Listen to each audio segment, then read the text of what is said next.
उपनिषता मुखमान मात्र बहुघवा अभिसगुणवता तथैकशेषी मुदरदविरुदये ममाविरस्तु வேறொன்றும் நான் அறியேன் வேதம் தமிழ் செய்த மாறன் சதகோபன்வன் குருகூரி ஏரியங்கள் வாழ்வாமென் ஏத்தும் மதுரகவியார் எம்மையாழ்வார் அவரே அரண்.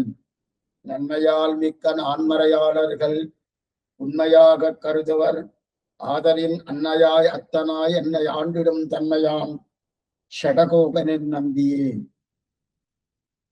சுவாமி மதுரகவி ஆழ்வார் நம்மாழ்வாரையே தெய்வமாக கொண்டார். மற்றொரு தெய்வத்தை நான் அறியேன் என்று தெரிவித்தார். அதிலே அந்த மதுரகவி ஆழ்வாருக்கு ஆழ்வார் எப்படி தன்னை ஆட்கொண்டார் என்பதை தெரிவிக்கிறார் இந்த 4வது பாசுரத்தாலே. நன்மையால் மிக்கவர்களாக இருக்கக்கூடிய நான்மறையாளர்கள் என்னை எல்லோரும் கைவிட்டார்கள். அந்த கைவிட்டபடியாலேயே ஆழ்வார் என்னை ஏற்றுக்கொண்டார். எப்படி ஏத்துண்டார்? அவெல்லாம் விட்டுட்டாலே, இவருக்கு யாரும் இல்லையே, சரி ஒரு மூலையில இருக்கட்டும். அந்த நிலை இல்லை. ஒரு தாய் உள்ளத்தோடு ஒரு தந்தை உள்ளத்தோடு அன்னையாய் அத்தனாய் என்னை ஆண்டிடும் தன்மையாம் என்று அந்த உள்ளத்தோடு ஏற்றுக்கொண்டாரே அப்படின்னு தெரிவிக்கிறார் இந்த பாசுரத்திலே. இதிலே நாம் பெரியவாச்சான் பிள்ளையுடைய ஆச்சரியமான அந்த வியாக்கியானத்தை அனுபவிக்க பெற்றோம். மேற்கொண்டு நஞ்சியருடைய வியாக்கியானத்தை அனுபவிக்க பெற்றோம். இப்ப ஆச்சரியமான அழகிய மணவாள பெருமாள் நாயனார் அந்த வியாக்கியானத்தை தான் நம்ம பார்த்துட்டு இருக்கோம். அதிலே பக்கம் 121 நன்மையாவது அவர்கள் பக்கல் விபரீதனாய் இருக்கையும் தன் பக்கலை நிர்நிபந்தனமாக அபகார அளவிலே உபேட்சித்திருக்கையும் நன்மையை மிகுதியாவது அப்படின்னு தெரிவிக்கிறார். அப்படி இருக்கச்சே இவர் யாரெல்லாம் இவருக்கு நன்மை பண்ணியிருக்கார், அந்த மாதிரி யாரா பண்ணியிருக்காரா, இப்படி இருக்கிறவர்கள் யார் அப்படின்னு தெரிவிக்கிறார். அப்படி இருக்கிறவர்கள் பிராட்டி கூறத்தாழ்வான் போல்வார்கள் தெரிவித்தார். பிராட்டி கூறத்தாழ்வார் போல்வார்கள் தெரிவித்தார். அந்த பிராட்டி என்ன நன்மையால் மிக்கவர்கள் பார்க்கச்சே தனக்கு எத்தனையோ துன்பத்தை இழைத்தார்கள் ராட்சசுகள், 700 ராட்சசுகள். அந்த 700 ராட்சத்தை ரட்சித்து கொடுத்தா அவ ஒன்னும் பிரார்த்திக்கவே இல்லை. அவ பிரார்த்திக்காம இருக்க செய்து ஹனுமன் வந்து பிரார்த்திக்கிறார். தேவி, அடியேனுக்கு தேவரீர் ஒரு அனுமதி கொடுக்கணும். அந்த 700 ராட்சசிகளினுடைய கையில வைத்துக் கொண்டு நசுக்கி அவர்களை எப்படி இன்சிக்க வேண்டும் அப்படி இன்சிக்க வேண்டும் என்று ஹனுமான் ஸ்ரீதேவி நாச்சியாராக இருக்கக்கூடிய பிராட்டிகிட்ட பிரார்த்திக்க, அப்பதான் தெரிவித்த ஸ்லோகம் பாபானாம்பா சுபானாம்பா வதார்கானாம் லவங்கமா காரியம் கர்வமாரியேன நகச்சின்னா பராக்கியத்தினே குரங்கேன்னு கூப்பிட்டான். அது மட்டுமல்ல, அவர்கள் எந்த தவறும் செய்ததில்லையே. ராட்சசிகள் தவறு செய்யவில்லையே. தன் எஜமானன் என்ன சொன்னாரோ அதைத்தானே சொன்னார். இப்ப நீர் வந்திருக்கேன், உம்மிட்ட உன்னுடைய எஜமான் என்ன சொன்னார்? சீதையிட்ட போய் அறிவித்துட்டு வா, ராமன் விஜயராகவன் அப்படின்னு அறிவித்துட்டு வந்தேன்னு சொன்னார். அப்படி இருக்க செய்து நீர் இது பண்ணலாமா? அப்ப குற்றம் உன்னிடத்துல இருக்கு. அவர்கள் இந்த ராட்சசிகளிடத்தில் குற்றம் இல்லை அப்படின்னு முதல் தெரிவித்தார். ஆனா குற்றம் யாருக்கு? ராவணனிடத்திலே குற்றம். ராவணன் ஏவ இவர்கள் வந்தார்கள். ஏன்னா ராவணன் தான் இவரை ரட்சிக்கிறார். இந்த 700 ராட்சசிகள் அவர் முதலாளி, இவர் தொழிலாளியா இருக்கிறபடியாலே அந்த எஜமானன் என்ன சொல்கிறாரோ அதை கேட்க வேண்டிய ஒரு தன்மை இந்த ராட்சசிகள் இருக்கிறபடியாதே சொன்னாரே தவிர இவரிடத்தில் குற்றம் கிடையாது. ஒருவேளை உன்னுடைய ராமனை நீ போய் அந்த ராட்சசி எல்லாம் சமப்படுத்திருக்காளோ, ஹனுமன் நீ அவெல்லாம் கொன்னுடு அப்படின்னு சொல்லியிருந்தா அப்ப உம்மிடத்தில் குற்றம் இல்லை. இந்த குற்றம் ராமனிடத்திலே ஏறப்படுகிறது அப்படி தெரிவித்தார். இதெல்லாம் என்ன தெரியுது அப்படின்னு என்ன அர்த்தம்? எய்தவன் இருக்க அம்பையின் பிரயோஜனம் இல்லைன்னு தெரிவிக்கிறார். இது என்ன நம்ம கடந்த காலக்ஷேபத்தில அனுபவிக்கப்பட்டோம். அதனாலேயே பராசர பட்டர் என்ற பெரியவர் லகுதரா ராமஸ்த கோஷ்டி கிருதான் தெரிவிக்கிறார். லகுதரா ராமஸ்டா, அப்ப ராமன் கோஷ்டி தாழ்ந்தது, சீதா கோஷ்டி உயர்ந்ததுன்னு தெரிவிக்கிறார். ராமன் கோஷ்டினா என்னது? ராமன், பரதன், லக்ஷ்மணன், சத்ருகன் இவர்கள் 4 பேரை ஒரு திராசில வைத்துக் கொண்டு பிராட்டி என்று சொல்லக்கூடிய சீதையை ஒரு திராசில வைத்தால் ராமன் கோட்டி தாழ்ந்து சீதா கோட்டி உயர்ந்தது என்று சொல்கிறாரா? இல்லை, அப்படி சொல்லல. ராமன் ராமன் ராமன் ராமன் என்று 100 ராமர்கள், அந்த 100 ராமர்கள் கொண்டு வந்து ஒரு சிராசத்தை வைத்துக் கொண்டு மேற்கொண்டு பிராட்டியை மட்டும் ஒரு தட்டில் வைத்தார், அப்பவும் ராமன் கோட்டி தாழ்ந்துதான் இருக்கும் அப்படின்னு தெரிவித்தார். இது நம்ம கடந்த காலட்சத்துல பார்த்தோம். ஏக கண்ணி ஏக துறக்கமாக ராட்சசிகள் வர்க்கம் கோவாலிருந்தே நெறிய வேண்டும் காரியம் கர்ணமாரியணி என்றா போலே ஐந்திர வியாகர பண்டிதனால் நீ பின்னையும் உன் ஜன்மம் விடாமல் வார்த்தை சொன்னீர், இவருடைய கண்ணீர் கண்டாமல் கற்றவனாய் கருணை பண்ணவன் என்று எடுப்பது நாட்டில் குற்றம் செய்யால் இருக்கிறார் உண்டோ? இவர்கள் தாம் குற்றம் செய்யலன்றோ இவ்விச்சாரம் வேண்டுவது? அவர்கள் ஏதேனும் வித்யத் அதிக்கிரமம் பண்ணினார்களா? நீ கற்ற பரப்பில் நாயன் சொன்னது அடியான் செய்கை குற்றம் என்று ஒரு வசனம் கிடத்தவோ? இவர்கள் ராவண பரிகரமாய் அவனுக்கு ஒரு கையீழாடி மண்ணான அடியாருமாய் அவனுடைய ஆக்ஞா பரிபாலன சீலையாய் நின்றார்கள். அவன் சொன்னதை மறுக்கலாமோ? பெருமாள் உன்னை என்னை காணவாவென்று விட்டாரே, ஸ்ரீவதம் பண்ணிவாவென்று விட்டாரா? அப்படி சொன்னார்கள், அவர் குற்றமாகிறது. நீ சொன்னாயார்கள் அந்த வித்யக்கிரமம் உன்னைதாகிறது என்று குணகர்ஷனம் பண்ணி ராட்சசிகளை ரட்சிப்பித்தாரே பிராட்டி. ஆகையானே இவர் கோட்டியை பற்ற ராமகோட்டி லகுதரையாயத்தின் தெரிவித்தார் அப்படின்னு தெரிவித்தார். இதை நம்ம கடந்த காலத்தில் பார்த்துட்டோம். அதுக்கப்புறம் அவயங்களிலே ஆணி பிறக்கும்படி அபச்சாரம் பண்ணினன் நாளூரானும் நான் பொக்கலோகம் புக வேண்டும் என்று ஆழ்வான் அபேட்சித்தது. இப்ப அடுத்தது சுவாமி கூரத்தாழ்வார். கூரத்தாழ்வார் நன்மையால் மிக்கவரானா அதுக்குதான் இப்ப திட்டாந்து விடுகிறார். நான் பெற்ற பேரு நாளூரான் பெறட்டும் தெரிவித்தார் இல்லையா? நான் பெற்ற பேரு நாளூரான் அப்படின்னா கூரத்தாழ்வார் தன்னுடைய கண்களை இழக்க காரணமா இருந்தவன் இந்த நாளூரன் தான். ஆனா அந்த நாளூரானுக்கே இவர் கிடிவிற்கு நரகத்தை தான் பார்ப்பாரா அப்படின்னு நான் பெற்ற பேரு ஸ்ரீவைகுண்டம். அந்த ஸ்ரீவைகுண்டத்தை தேவரீர் பிரசாதி தருள வேண்டும் என்று தேவப்பிரமாண்ட பிரார்த்தித்தார் இல்லையா? ஆக பிராட்டி நன்மையால் மிக்க நான் மறையாள், அதே போல கூரத்தாழ்வான் நன்மையால் மிக்க நான் மறையாளர். மேற்கொண்டு இன்னொருத்தரையும் சேர்த்து எடுக்கிறார் அழகிய மனபால பெருமாள் நாயனார் பிரகலாதன். பிரகலாதன் பண்ண நல்லதை சொல்றார். ஆச்சரியமான விஷயம். இப்ப வியாக்கியானத்தை வாசிக்கிறேன், பக்கம் 122. இப்படிக்கு பிரகலாதனம் கிருத்திய உபாதானம் பண்ணி தன்னை நலியவிட்ட புரோகித வர்க்கத்தை மறித்தும் அந்த கிருத்தியை போய் நடிய சர்வேஸ்வரனை அபேட்சித்து அவர்களை நோக்கியும் இது முதல்ல சொல்லினேன். பிரகலாதனுக்கு அந்த சுக்கராச்சாரியர் தான் குலகுரு. அந்த சுக்கராச்சாரியரை விட்டு இரண்யகசிபு என்ன பண்ணிருக்கான்னா, நீ இவனுக்கு மந்திரத்தை சொல்லிக் கொடு. நாராயண மந்திரம் இல்ல, ஓம் இரண்யாய நமகா அந்த மந்திரத்தை பூர்ணமா சொல்லிக் கொடுன்னு சொல்லிட்டு எத்தத்துக்கும் சுக்கராச்சாரியம் எத்தனையோ பிரயத்தனம் பண்ணி பார்த்தா அவர் சொல்லல. திரும்ப திரும்ப திரும்ப திரும்ப நாராயணாய நாராயணாய நாராயணாய நம்ம சொல்லிட்டு இருந்தாள். இப்ப என்ன எடுத்து இப்ப அந்த சுக்கராச்சாரியருக்கு கோபம் வந்துச்சு. கோபம் வந்த உடனே அந்த சுக்கராச்சாரியுடைய பிள்ளைகள் தான் இதெல்லாம் சொல்லிக் கொடுக்குறான். சுக்கராச்சாரிய பிள்ளை இருக்காரே சண்டன் மர்க்கன்னு பேரு, சண்டன் மர்க்கன்னு பேரு. அவ 2 பேரையும் தான் விட்டு அவனுக்கு நாராயண நாமத்தை சொல்லாம இரண்யாய நமகான் என்ற நாமத்தை சொல்லுன்னு சொல்லியிருக்கா. அவ எத்தனையோ பிரயத்தனம் பண்ணி பார்த்தா அவ சொல்லவே இல்லை. உடனே அவளுக்கு கோபம் வந்துச்சு. கோபம் வந்தபடியால் அவ என்ன பண்ணா, தன்னுடைய தவ வலிமையாலே கிருக்கை பூதம் பேய் பிசாசுன்னு சொல்றா இல்லையா? அந்த பூதம் பேய் பிசாசு என்றக்கூடிய அந்த கிருத்தியை ஏவி விட்டுட்டான். விட்டு பிரகலாதனை கொல்லுவதற்காக ஏவி விட்டா. சரி சுவாமி, அந்த மாதிரி உண்டா சுவாமி? இந்த ஏவல் என்னன்னோ சொல்றா, அதை ஏவல் பண்றா, அவ ஏதோ சூன்யம் வச்சுட்டா, எதோ சொல்லிட்டு காரணம் இதெல்லாம் சாஸ்திர சம்மதமான உண்டு. சில இடத்துல இதெல்லாம் சொல்லப்பட்டிருக்கு. ஆனா அதுக்குண்டான யோக்கியத்தை படைத்தவர்கள் பண்ணினாதான் அது படிக்கும். எல்லாருக்குமே பிடிக்காது. அதுக்குன்னு சில ஆச்சார அனுஷ்டானங்கள் உண்டு.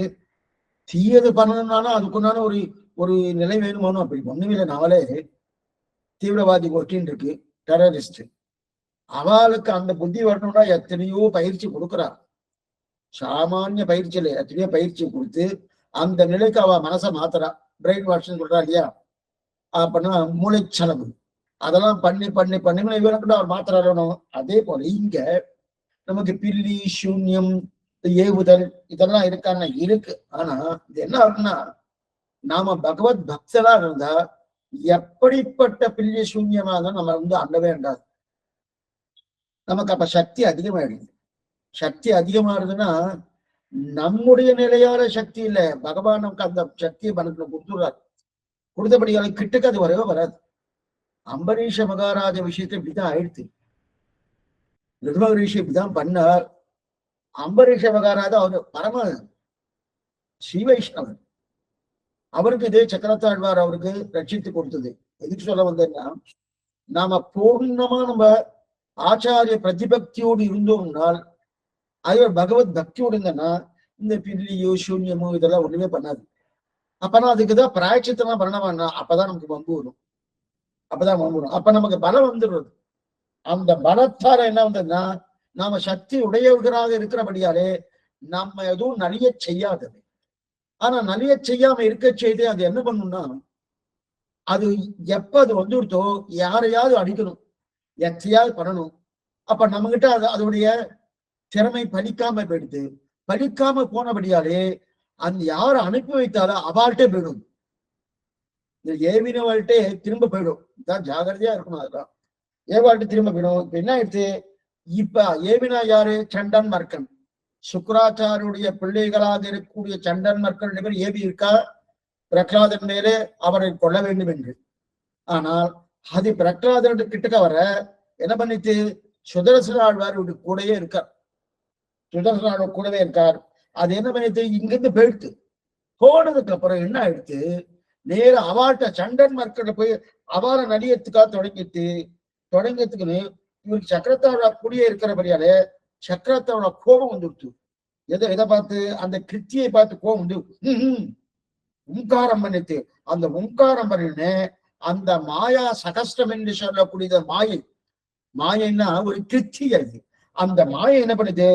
மொத்தத்தையும் காணும். அப்படியே போயிடுச்சு. அந்த மாயை மொத்தம் எடுத்து போனதுக்கு அப்புறம் என்ன பண்ணிட்டு அது யாரையும் அடிக்கணுமோனோ. அது இது பிரம்மாஸ்திரத்தை போல எச்சையா பண்ணி ஆகணுமோனோ.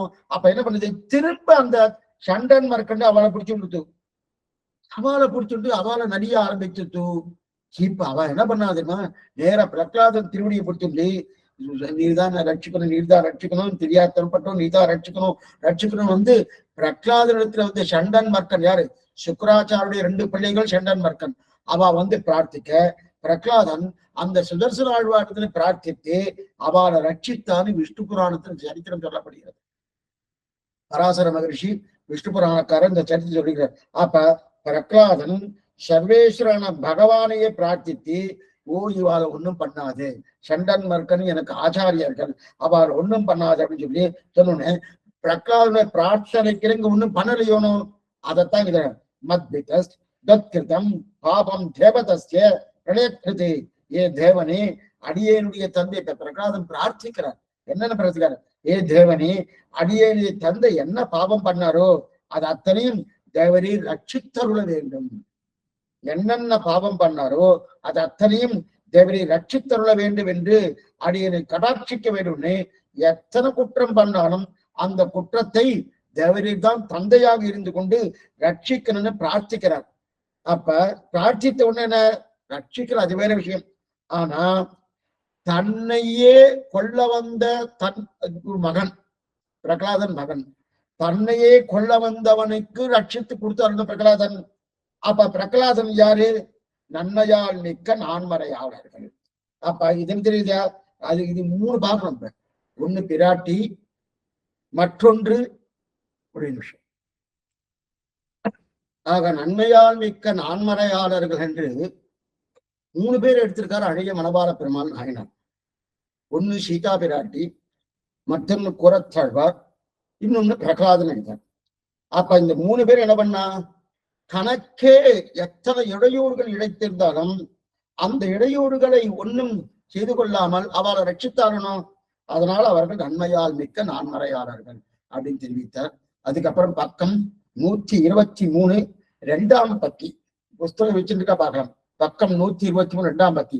நன்மையால் மிக்க நான்மறையாளர்கள் இவர்களுக்கு இவ் ஆத்மகுணம் உண்டாகைக்கு ஊற்றுவாய் வேத சம்பந்தமாயிற்று பிதா பித்ரு சகஸ்டேபியோ வஸ்திரதரம் சாஸ்திரம் என்றும் நலன்களாய நற்கலைகள் என்றும் குற்றம் செய்தாரை எவ்வளவிலும் கைவிட மாட்டாத இதோட்டை சம்பந்தமாகிறது இது கடி. இக்கலையில் கல்லாதவர்கள் இந்நன்மை பெறாதவர்கள் சுற்று பெருவேரான் பேதையின் நன்மை என்கிறபடியே இக்ஷியாதிரே பெருநிலத்தாயிருக்கெல்லாம் சட்டமே வேண்டி திரிந்தாராயிற்று அப்படின்னு தெரிவிக்கிறார். இது 123ஆம் பக்கத்துல சொல்லப்பட்ட அந்த ஆச்சரியமான வியாக்கியானம். இப்ப நன்மையால் மிக்க நான்மறையாளர்கள் சொல்றோம். சரி சுவாமி, இவர்களுக்கு இவ்வளவு ஆத்மோனம் இவர்களுக்கு எப்படி ஏற்பட்டது? எதனால ஏற்பட்டது? நன்மையால் மிக்க நான்மறையார்கள் ஆத்மகுணம் இவ்வளவு தூரம் வந்திருக்கணும், எப்படி ஏற்பட்டது? காரணம், வேதத்தை அவர்கள் நன்கு கற்றார்கள். வேதத்தை நன்கு கற்றார்கள். இப்ப நம்ம ரொம்ப புரிஞ்சுக்கணும். என்னன்னா, வேதத்துக்கு உண்டான வைபவம் என்ன தெரியுமா? மாதா பித்ரு சகஸ்ரேபியோ வஸ்திரதரம் சாஸ்திரம். 1000 மாதாக்கள், 1000 பிதாக்கள் இவாளை கொண்டு ஒரு தராசு தட்டை வைக்கணும்.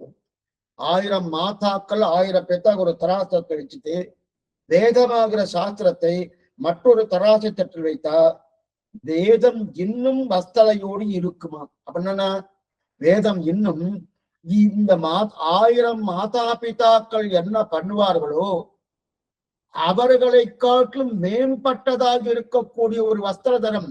அப்படின்னா குற்றத்தையே போக்கியமாக கொள்ளக்கூடிய தன்மை, குற்றத்தை பாராமல் இருக்கக்கூடிய தன்மை, இந்த தன்மை சாஸ்திரத்துக்கு உண்டு. 1 மாதா 2 மாதா அல்ல, 1000 மாதாக்கள் சேர்ந்தாலும் அதை காட்டிலும் மேம்பட்டதா இருக்கக்கூடிய ஆச்சரியமான ஒரு நன்மையை பண்ணக்கூடியதான் சாஸ்திரம். இந்த சாஸ்திரத்துக்கு அத்தனை வைபவம் இருக்கு. ஏன்னா அத்தனை வைபவம், எத்தனை வைபவம் அத்தனை. அப்புறம் 1000 தாய்மார்களையும் வேதம் அதீதமான அன்பை பொழியது. அதுதான் அத்தனை அன்பு வேதம் இருக்கு. வேதத்தை நம்ம தெரிஞ்சுட்டோம்னாலே, இல்லையே சுவாமி நாங்களாம் பெண்களா இருக்குமே சுவாமி, இந்த வேதம் கத்துக்க கூடாதுன்னு நீங்களே சொல்லிட்டு இருக்கிறீங்கன்னா, அந்த வேதத்தில் சொல்லப்பட்ட கருத்தின்படி இருந்தாலே போதும். அது தெரிஞ்சுக்கணுன்ற அவசியம் இல்லை. தெரிஞ்சுக்கணும் அவசியம் என்ன? அதோடைய கருத்து நம்மளாம் காலட்சேபம் கேட்கிறோம், பெரியவா வார்த்தை கேட்கிறோம், உபதேசங்கள் கேட்கிறோம். அத வேதத்தை சொல்லப்பட்ட கருத்துக்கள் தானே. அந்த கருத்தின்படி நம்ம அனுஷ்டானத்தை கொண்டு வந்தா வேதத்துக்கு அபாரமான ஆனந்தம். அப்ப ஏன்னா ஒரு தாயார் தகப்பனார் வேதம் சொல்லுமா போல சொல்லுமான்னா சொல்லாது. என்னதான் தாயார் தகப்பனாந்தனும் என்ன பண்ணுவா? 20, 25 வயசு வரைக்கும். அதுக்கப்புறம் என்ன? தன்னை பார்க்கலையே. இந்த எண்ணம் தாயார் தகப்பனாருக்கு இருக்கும். ஏன்னா குழந்தை ஏதோ அந்த பிள்ளையாண்ட ஏதோ கொஞ்சம் மாறி இருந்தான்னு வச்சுக்கோங்க, அப்ப பண்ணுவாரான அதை நினைக்குமோ. ஆனா வேதம் அதை நினைக்கணும். எப்பொழுதும் நம்முடைய நன்மையை தவிர மற்றவங்க நடக்காது. அதனாலதான் மாதா பித்து சகஸ்ரேபியோ வஸ்திரதரம் சாஸ்திரம். 1000 மாதா பிதாக்களுக்கு உண்டான அன்பு, அதை காட்டில மேம்பட்ட அன்பு படைத்தது சாஸ்திரம். தெரியும். அதனால்தான் அந்த சாஸ்திரத்தை கற்றவர்கள் தான் நன்மையால் மிக்க நான்மறையாளர்கள் தெரிவிக்கிறார். அதுக்கு மேலே ஆச்சரியமா திருமேசியாவை தெரிவிக்கிறார். நலங்களாய நற்கலைகள் நாளிலும் பயன்றிலேன் புலன்களாய ஈரெண்டில் ஒன்றிலும் பிறந்திரை. திருச்சந்த விருத்தம் 90வது பாசனம். அந்த பாசனத்தில் நலங்களாய நற்கலைகள், வேதத்துக்கு என்ன விசேஷம் விடுறாங்க? நலன்களாய நற்கலைகள். அப்படின்னா நமக்கெல்லாம் நலத்தையே பண்ணி கொண்டிருக்கிறது வேதம். வேதம் எப்பவும் நம்மளுடைய நன்மையை தான் பார்க்கும், வேற எதையுமே பார்க்காது. அப்படி நலன்களை கொண்டிருக்கிறதா இதெல்லாம். ஆனா வேதத்தை நம்ம சுலபமா புரிஞ்சுக்க முடியாது. நலம் சொல்லி சுவாமின்னா நன்னா தெரிஞ்சுன்னா நலம் தான் பண்ணது. அப்படி ஏன்னா நாம் தாய் தந்தர் சொல்றதை தான் நம்ம கேட்போமே தவிர, அந்த 1000 தாய் தந்தருக்கு சொல்வதை காட்டிலும் சாஸ்திரம் இன்னும் நமக்கு நன்மை பண்றதுன்னு நமக்கு ரொம்ப சுலபத்துல புரியாது. ஏன் பிரியா சுவாமின்னா அந்த நிலைக்கு நமக்கு வேதத்தினுடைய ஒரு அன்வயம் இல்லாம இருக்கும். இது இப்படி பண்ணுமா சுவாமி, இப்படி பண்ணுவானா அதோட உபதேசமும் அப்படிதான் இருக்கும். தாயார் தந்தையோட உபதேசம்லாம் சில நேரத்துல அவங்களுக்காக இருக்கும், சில நேரத்துல அந்த ஏன் தாய் தான் கைகேயி தீமையை கொடுத்தாலே, பரதனுக்கு தீமையை கொடுத்தாலே என்ன இது. அதே போல தந்தை தான் யாரு இரண்யகசிபு தீமையை தானே பண்ணியிருக்கான். ஆனா அந்த மாதிரி சாஸ்திரம் பண்ணுவான்னா பண்ணவே பண்ணாது, எப்பயும் பண்ணாது. அதான் தெரிவிக்கிறார். அது மட்டும் இல்ல, அதனால நல்லது பண்ணும், அதை நல்லா கத்துன்னு வச்சுக்கேன், நல்லது பண்ணும். கத்துக்கலன்னா சுவாமி அப்ப கத்துக்கலன்னா அதுல நம்பிக்கை பூர்ணமா இருக்கணும், அதை நம்பணும். அதுதான் முக்கியம். சாஸ்திரம்னால அது வரும், ஒரு நம்பிக்கை வைக்குது.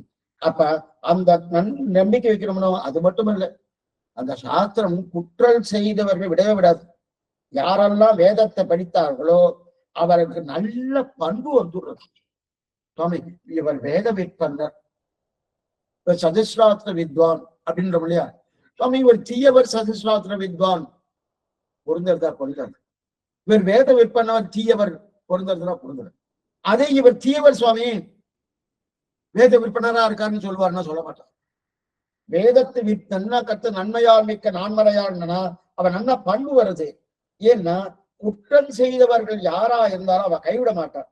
அந்த பண்பு எங்க வருதுன்னா நலன்களாய நற்கலைகள், நாளிலும் நலன்களாய நற்கலைகள், நமக்கு நன்மையே கொடுக்கக்கூடிய கலையாக இருக்கக்கூடிய வேதம். அந்த வேதம் இருக்கிற பரியந்தம் நமக்கு என்னன்னா யாரார் நம்ம மேலே குற்றம் பண்ணியிருந்தா கூட அவளுக்கு நன்மைத்தான் பண்ணணும் என்கிற எண்ணம் தான் வேதம் கற்றவர்களுக்கு ஏற்படும். அதனால்தான் நன்மையால் மிக்க நான்மறையாளர்கள் அப்படின்னு தெரிகிறார். யாரெல்லாம் வேதமாகிற அந்த கரையை கற்கிறார்களோ அவளுக்கு இது வருது. யார் கற்கலையோ அப்ப என்ன சுவாமி அவர்களுக்கும் நன்மையால் மிகுதி இருக்காது. அப்ப நன்மையால் மிகுதி இருக்குன்னா வேதம் கத்திருக்கான்னு அர்த்தம் இல்லையா? அப்ப பெண்களுக்கெல்லாம் வேதம் கற்காம நன்மையால் மிகுதி இருக்கே சுவாமி. வேதம் கற்கணும்னு என்ன அர்த்தம்? அதனுடைய தாற்பயம் தெரிஞ்சவான்னு அர்த்தம், தெரிஞ்சவன். அப்பனா யார் ஒருத்தர் நல்லவாளா இருக்காளோ அவ வேதம் கத்திருக்கான்னு அர்த்தம். யார் ஒருத்தர் தீயவாளா இருக்காளோ அவ வேதம் கற்கலன்னு அர்த்தம். அப்படி இந்த வார்த்தை சொல்லணும், அப்படியே பின்னாடி மாத்த போறேன். அப்ப வேதம் கற்றவர்கள் நன்மையார்களா இருப்பா, வேதம் கல்லாதவர்கள் தீமையாரா இருப்பது உங்க அபிப்பிராயம். இப்ப வேதம் கற்றவர்களே தீமையா இருக்காளே சுவாமி. இப்ப ராவணன்லாம் வேதம் கற்கலையா? சிசுபாலன் வேதம் கற்கலையா? அதே போல இரண்யகசிபு வேதம் கற்கலையா? அந்த வேதம் கற்றுதானே தபஸ் பண்ணினா. அப்படி இருக்க என்னன்னா பின்னாடி சொல்றேன், இது கொஞ்சம் அப்படி நீங்க ஞாபகம் வச்சுக்கோ. இதுக்கு சொல்ல வந்தா அப்ப நலங்களாய நற்கலைகள், அப்படிப்பட்ட அந்த வேதத்தை யார் கற்கிறார்களோ அவர்களுக்கு நன்மை மிகுதியாக இருக்குது. அதனாலதான் இது ஆழ்வார் பாசனம் திருமங்களாடு கற்றிலேன் கலைகள், அதனால் பேதையேன் நன்மை பெற்றிலேன், கற்றிலேன் கலைகள், நான் நல்ல கலைகளை எல்லாம் கற்கவில்லை. நானே பாவம் செய்தும் நானே நானாவித நரகம் புகும் பாவம் செய்தேன் தெரிவிக்கிறார். அப்படி இருக்க கற்றிலேன் ஒன்ன கலை நல்ல கலையை கற்கல, அதனால் பேதையேன் நன்மை பெற்றிலேன், அதனால் ரொம்ப தாழ்ந்தவனான நான் எந்த நன்மையும் பெற்றிலேன். கற்றிருந்தாதானே பெற முடியும்.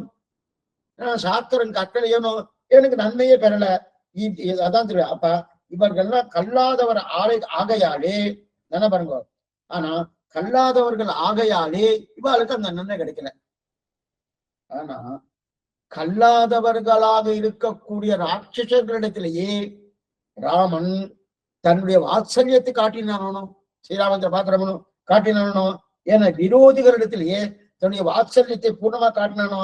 ஏன் அவரை பத்தி ராட்சசன் எல்லாம் திரும்பல? சரி சுவாமி, இவ்வளவு தூரம் அந்த ராட்சசருக்கு இவர் போனார், கிட்டக்க போனார். ஆனா அவர் திருந்தல. ஏனும் நேரே ராமனை பார்த்திருக்கா, பார்த்த உடனே திருந்தல. ஏன் சுவாமி திரும்பல? ராமனையே சேவிச்சிருக்காள சுவாமி.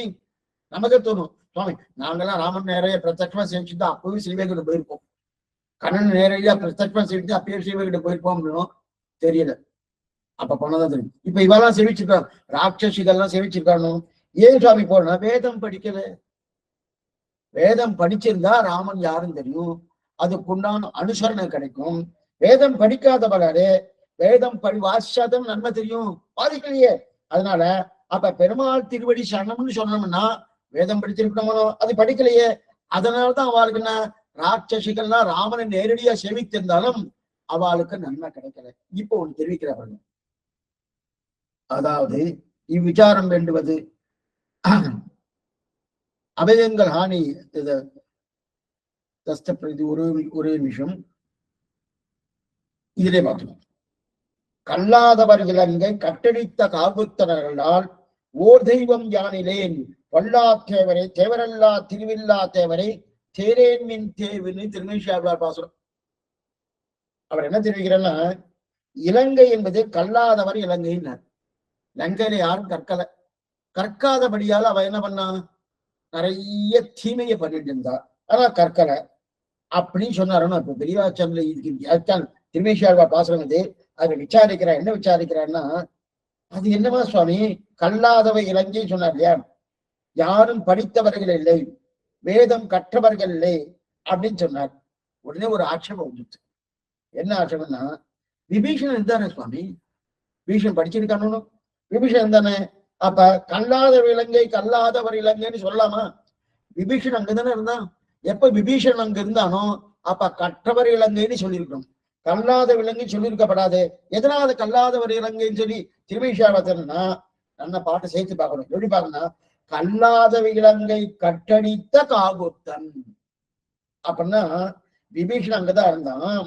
ஆனா அப்படிப்பட்ட அந்த இலங்கையை அடித்த ராமன் அப்படின்னா என்னதான், விபீஷணுங்கிற ஒருத்தர் நல்லவன் இருந்தான், அவனையும் அடிக்க முடியாது. அதனால என்ன பண்ணாரு, அவர் அந்த ஊரை விட்டு வெளியே தள்ளி தன்னுடைய திருவடியில சேர்த்துக் கொண்ட திருப்புல்லானு கரையில வந்து நிவேதியத்தை மாம்சப்ரம் விபீஷணம் உபஸ்திதம் சர்வலோக சரண்யாய ராகவாய மகாத்மனே விபீஷணத்தை சரணாகதி பண்ணி அவரையும் ராமன் ஏத்துண்டானோ.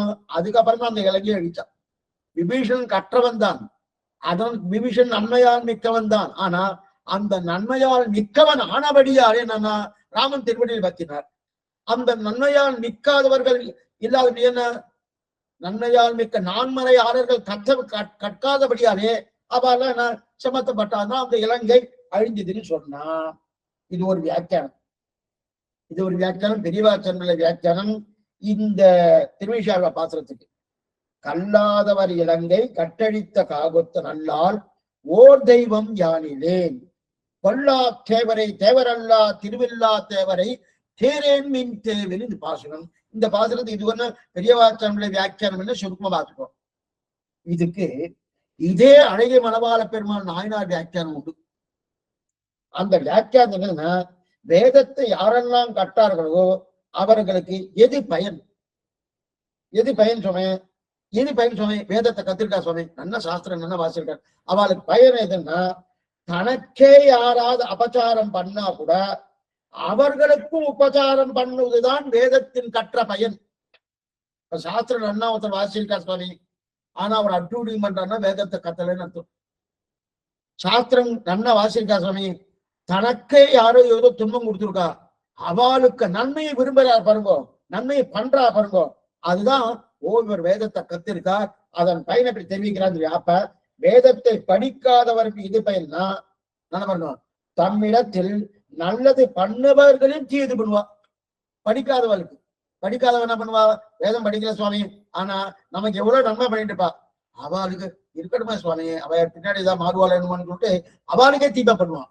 ஆனா வேதத்தை படித்தவர்கள் என்ன பண்ணுவான்னா ஒண்ணுமில்ல, தனக்கு தீமை பண்றா. படித்தவர்களாக இருக்கிற தனக்கு தீமை பண்ணாலும் அவளுக்கு நன்மை பண்ணும், அவளுக்கு நன்மை பண்ணும், அவளுக்கு நன்மை பண்ணும் அப்படின்னு நினைக்கிறாரியா. அப்ப வேதத்தை படித்திருந்தால் தமக்கு தீமை செய்வதற்கு நன்மை செய்யறாரியா. அந்த வேதத்தை கற்காவிட்டால் நமக்கு நன்மை செய்பவர்களுக்கும் தீமை செய்கிறோம். இது இருக்கு. சரி, அப்ப சரி சுவாமி, கல்லாதவர் இலங்கைன்னு சொன்னீரே, அதான் அப்ப வேதத்தை கற்காதவர்கள் இருக்கிறார்களா? இலங்கை ஏன்னா கல்லாதவர் இலங்கை தான் எடுத்திருக்கா திருமேஷாழ்வார், கல்லாதவர் இலங்கைன்னு எடுத்து சொல்லிருக்கோமே. அப்ப வேதத்தை கற்காதவர் இலங்கையில இருக்காரா கேட்டு, இல்ல இல்ல வேதத்தை கத்தவா இருக்காளே, வேதத்தை கற்றவர்கள் இருக்காரு. நீங்க அதைத்தான் நீங்க சொன்ன, வேதத்தை கத்தும் தப்பு பண்ணா, அதான் முன்னாடி ஒரு 15 நிமிஷம் சொல்லணும், வேதத்தை கத்திருக்கா, கத்ததுக்கு அப்புறம் அவ ஏதோ தீமையை செய்யறாள் என்ன சொன்னேன். நாமே சில பேர்லாம் பாக்குறோம், இல்லைன்னு சொல்லவே முடியாது, நிச்சயமா சொல்ல முடியாது. அப்ப அப்ப வேதத்தை கத்திருக்காரு. நீங்க என்ன சொன்னீங்க? வேதத்தை நன்மையால் மிக்க நான்மறையாளர்கள் சொல்லணும். நான்மறையாளர்களா தான் நன்மைதான் இருக்கும். அப்ப வேதத்தை கத்துன்னு நன்மைதான் இருக்குன்னு சொன்னேன். அப்ப இங்க லங்கையில வேதத்தை கத்தவா கிடையாதா? கத்தவா இருக்கான்னு சொல்றாளே அப்படின்னா இதுக்கு ஒரு பிரமாணம் அவரே எடுக்கிறார். என்ன பிரமாணம்னா இந்த ஆச்சரியமான நல்ல ஆச்சரியமான அக்னிஹோத்திரஞ்ச வேதாச்சன்னு வால்மீகி ராமாயணம்.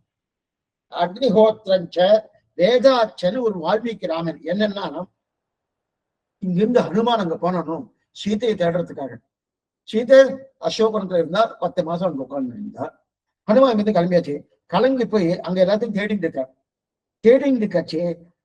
அங்க என்ன ஆயிடுச்சுன்னா ஒவ்வொரு மூளைக்கும் லங்கையில ஒவ்வொரு மூலையும் ஒவ்வொரு மொழியும் அக்னிஹோத்திரம் நடந்து கொண்டிருக்கிறத பார்த்தாராம்.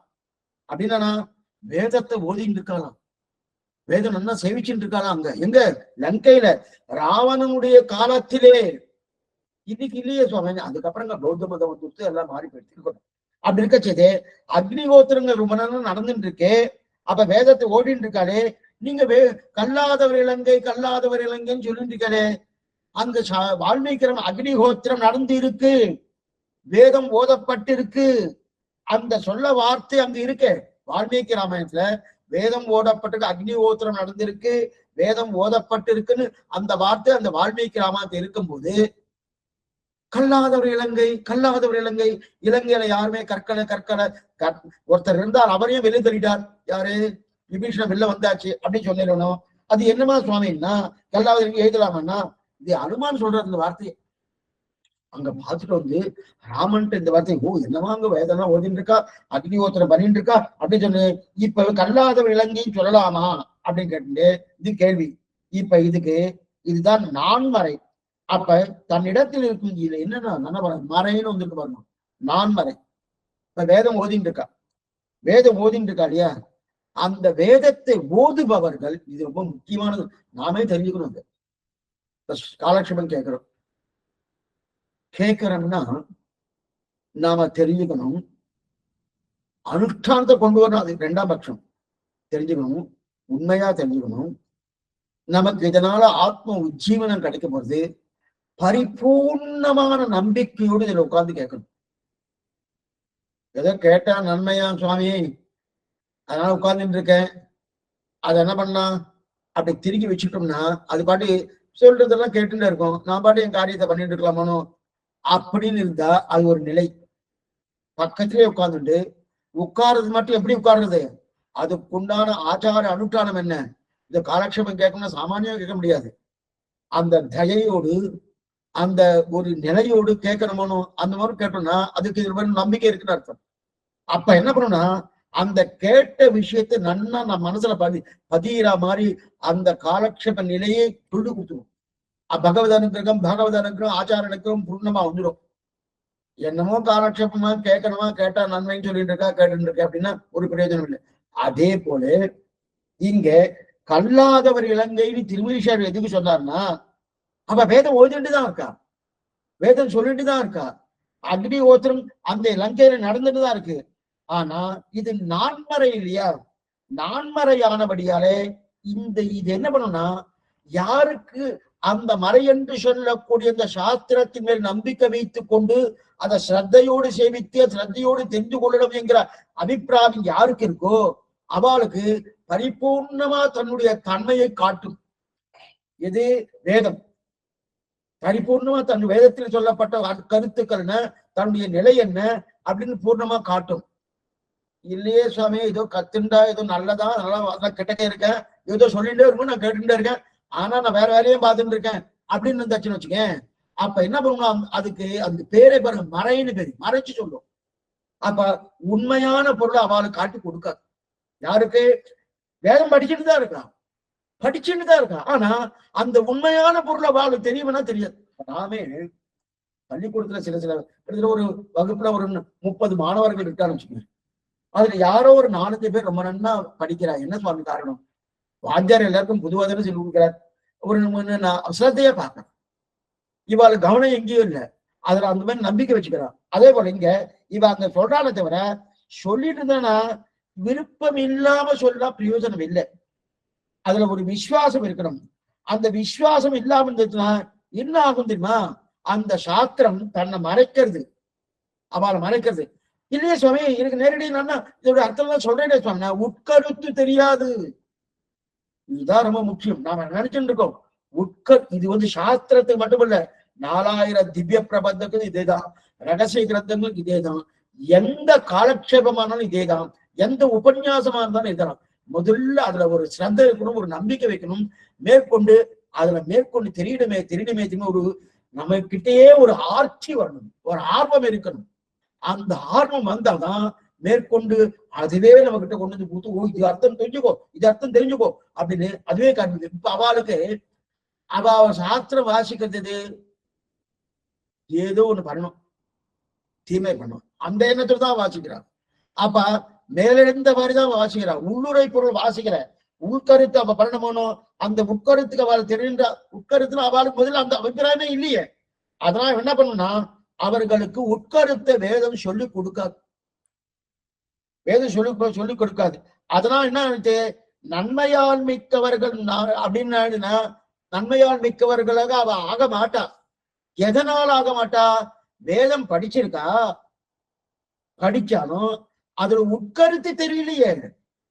ஏன் சுவாமி தெரியல? ஸ்ரத்தை இல்ல, ஏதோ படிக்கணும் இருக்கா, இது படிச்சா எனக்கு இது கிடைக்கிறது, அதனால படிச்சுட்டு இருக்கேன்.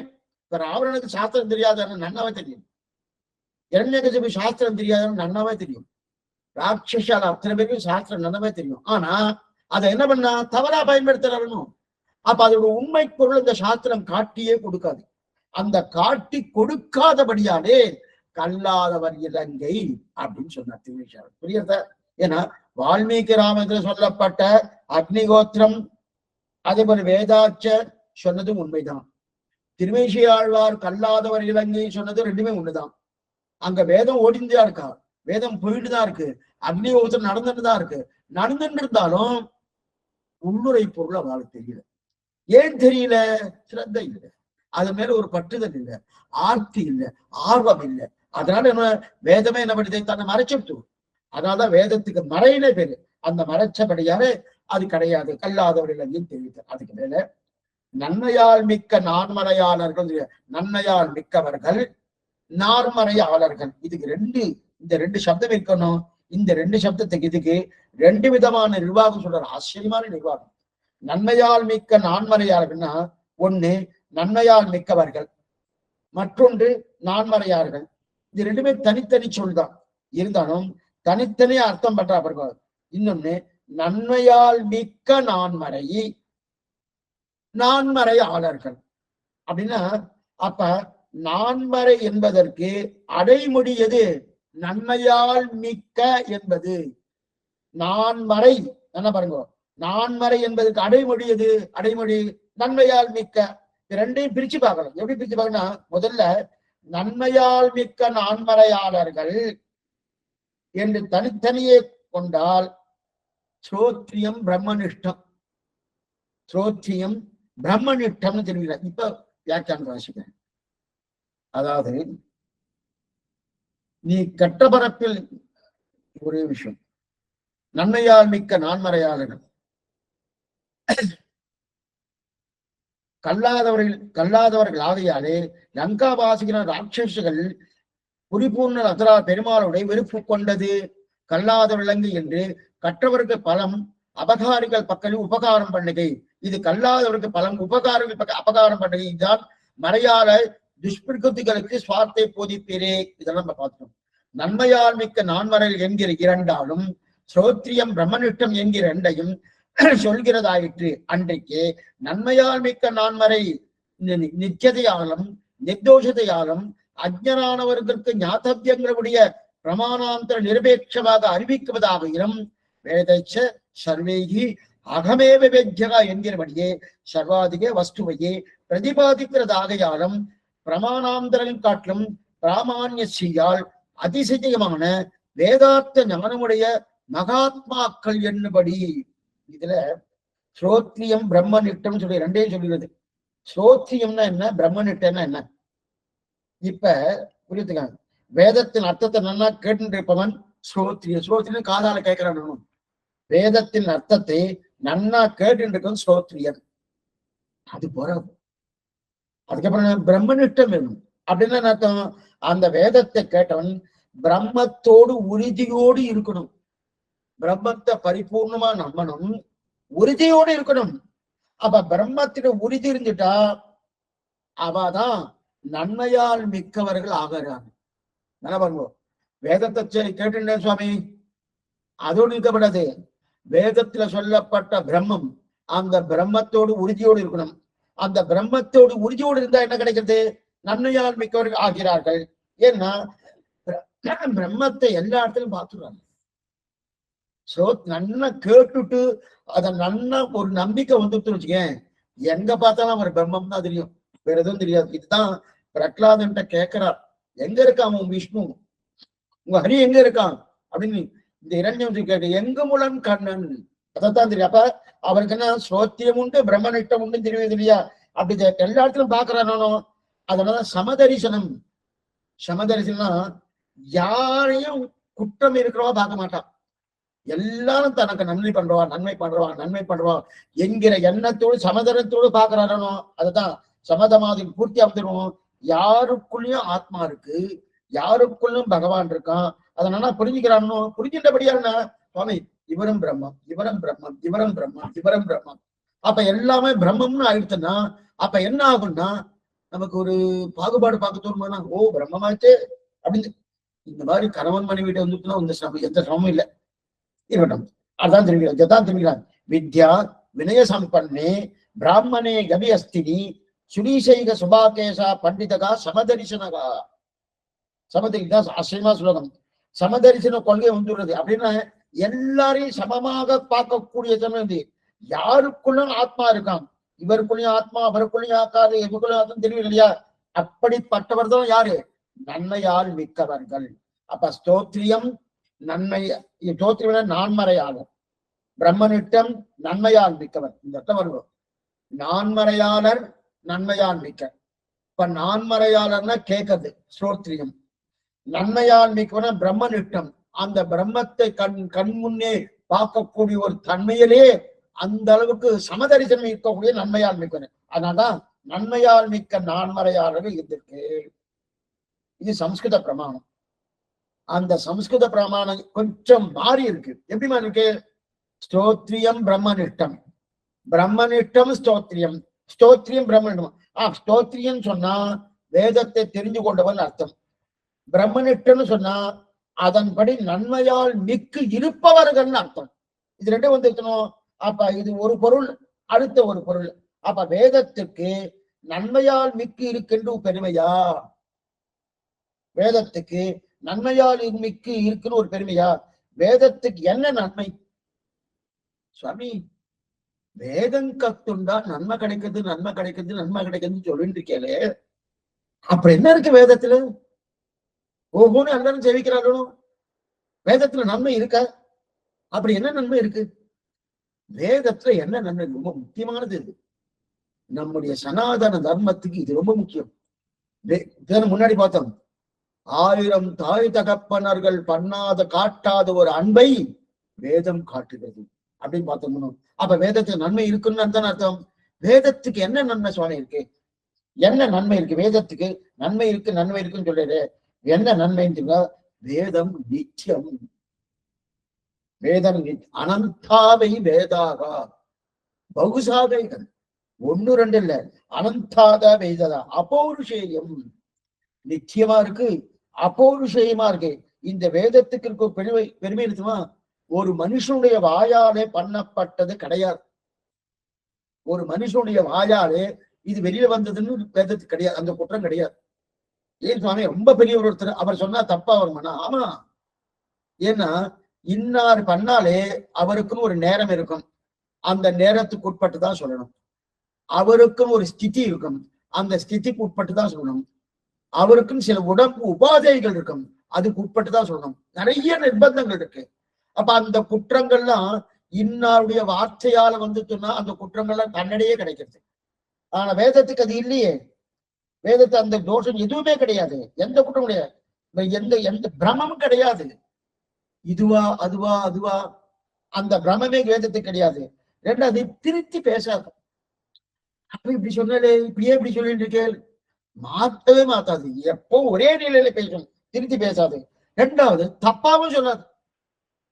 அதான் முக்கியம், தப்பாவும் சொல்லாது.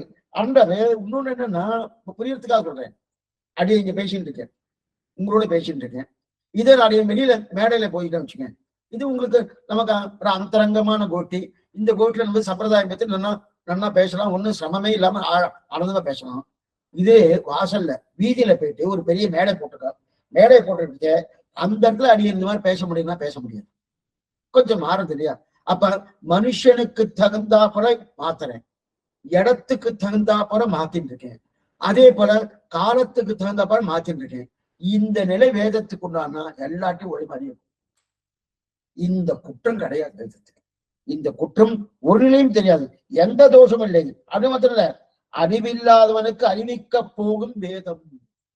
யாருக்கு ஞானம் இல்லையோ அவளுக்கு எடுக்கிறதைய அறிந்து கொள்ள வேண்டிய மொத்த அர்த்தங்களையும், அதாவது வேதம் ஒரு அர்த்தத்தை நமக்கு சொல்லிக் கொடுக்க இன்னொரு பிரமாணத்தை எதிர்பார்க்காது. இதுதான் ரொம்ப முக்கியம். இவர் இப்படி சொன்னார் சுவாமி, அப்படியா? அவர் சொன்னாரா அப்படின்னு கேட்பார். அவர் சொன்னாரா? இவர் சொன்னது இருக்கட்டும் சுவாமி, அவர் சொன்னா நான் ஒத்துப்பேன், இவர் சொன்னா ஒத்துக்க மாட்டேன். அதே போல வேதம் சொல்லிச்சு சுவாமி, வேதம் சொல்லுது உண்மையா? அப்ப அதுக்கு மேல வேற ஏதாவது பிரமாணம் இருக்கா? அந்த பிரமாணம் சொல்லட்டும்.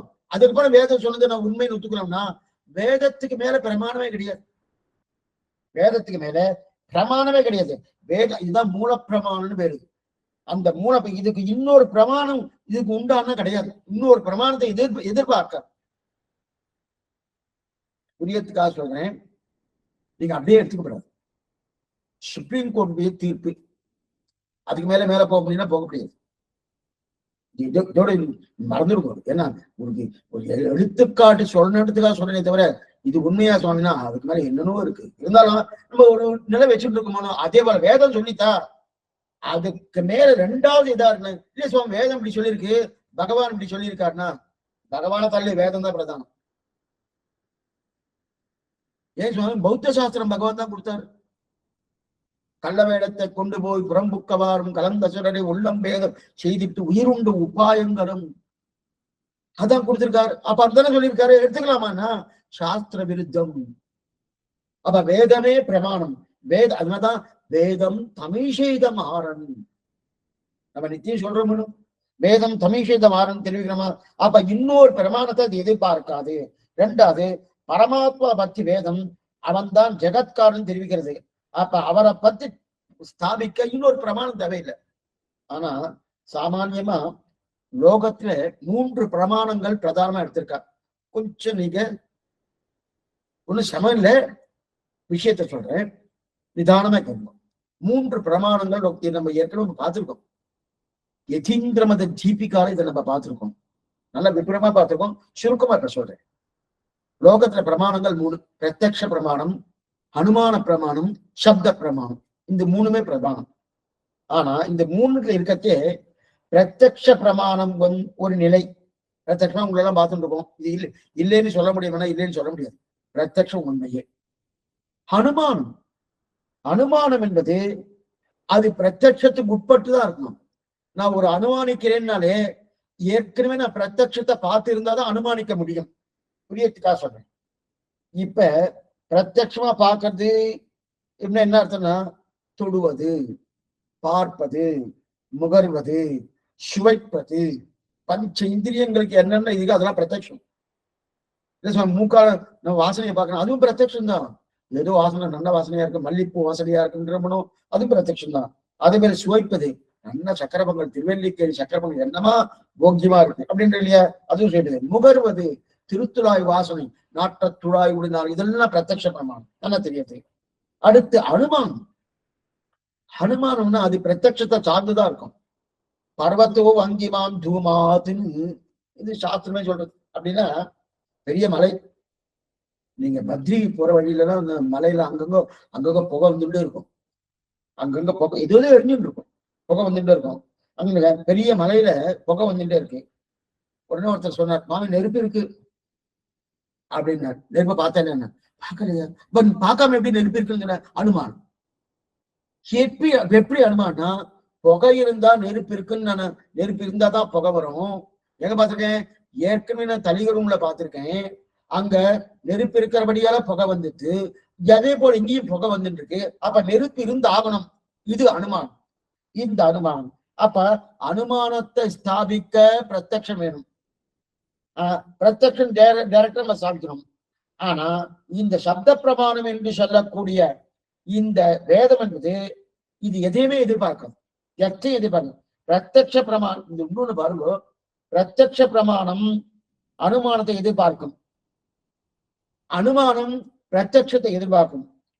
ஆனா எத்தையுமே எதிர்பார்க்காது வேதம் என்கிற பிரதானம். இது ஒரு திருட்டாந்தம் பார்ப்போமா?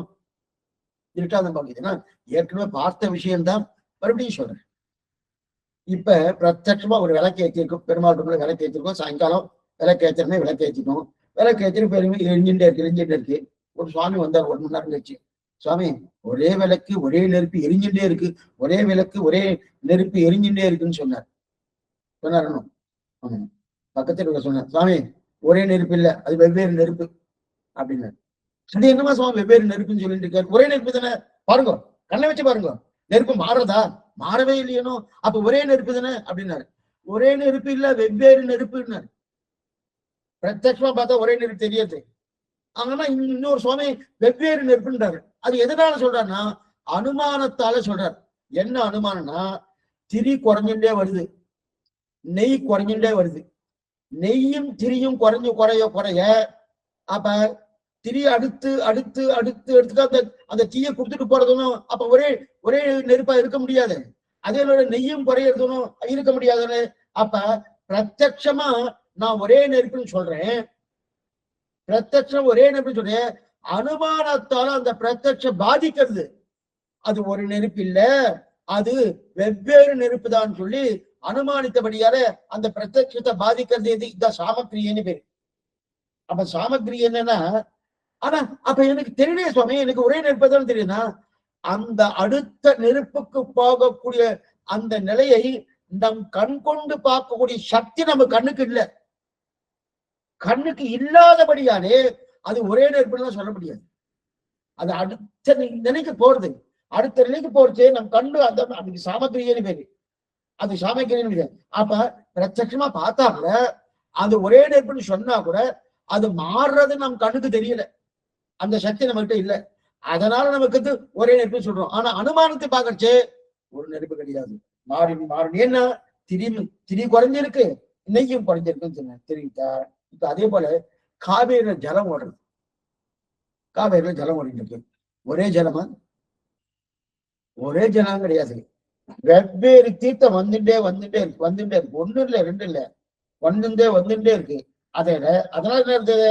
அப்ப தேவனுக்கு ஒரே இடத்துல இருந்துட்டே இருக்கிறபடியால என் கண்ணுக்கு திரி இது அங்க திரி குறையிறபடியாலே அனுமானித்து நான் வெவ்வேறு நெருப்புன்னு சொன்னேன். அதே போல காவேரி நம்ம அப்படியே பார்த்துட்டு இருக்கச்சே வெவ்வேறு ஜலம் வருது, ஒரே ஜலம் கிடையாது. ஆனா ஒரே ஜலம் சொல்லிட்டு இருக்கோம்னா அதே போல இது ஒண்ணு. அப்ப நெருப்பு ஒண்ணு கிடையாது, நெருப்ப மாறி. இது எதனால தெரியுது? அனுமானத்தால பிரத்யட்சம் அடிச்சுக்கணும். சரி, இப்ப அனுமானம் ஒண்ணு சொல்றேன், அது பிரத்யட்சத்தால அடிக்கலாம். அனுமானத்தை ஒண்ணு சொல்றேன், பிரத்யட்சத்தால அடிக்கலாம். என்ன சுவாமி அனுமானம்னா, ககனாரவிந்தம் சுரபி, ககனாரவிந்தம் சுரபி, ஆகாயத்தாமரை மணக்கிறதுன்னு சொன்னார். ஆகாசத்தாமரை மணக்கிறது அப்படின்னு சொன்னார். உடனே ஒருத்தர், எப்படி சுவாமி, எப்படி மணக்குது? நிலத்துல இருக்கக்கூடிய தாமரை மணக்கிறதும், ஆமா, நிலத்துல இருக்கிற தாமரை மணக்கிறதும் நல்ல வாசனையா இருக்கணும். ஆமா, நல்ல வாசனை. அதே போல ஆகாசத்தாமரை மணக்கிறது. ஆமா, நிலத்துல எப்படி தாமரை மணக்கிறதோ அதே போல ஆகாசத்தாமரை மணக்கிறதுன்னாரு. பக்ஷம் சாத்தியம் ஏது 3 நன்னா இருக்கு. பக்ஷம்னா எது நிலை, சாத்தியம்னா எது நம்ம சாதிக்கணும், ஏதுன்னா அதுக்கு என்ன காரணம், இது 3 சரியா இருக்கு, எந்த தப்பும் கிடையாது. அப்படி இருக்கச்சே தர்க்க ரீதியா இது சரியா இருக்கு. தர்க்க ரீதியா எதனாலன்னா, நிலத்துல இந்த குளத்துல இருக்கக்கூடிய தாமரை எப்படி மணக்கிறதோ அதே போல ஆகாசத்தில் இருக்கக்கூடிய தாமரை மணக்கிறது அப்படின்னு புரியத்துக்கு இன்னொன்னு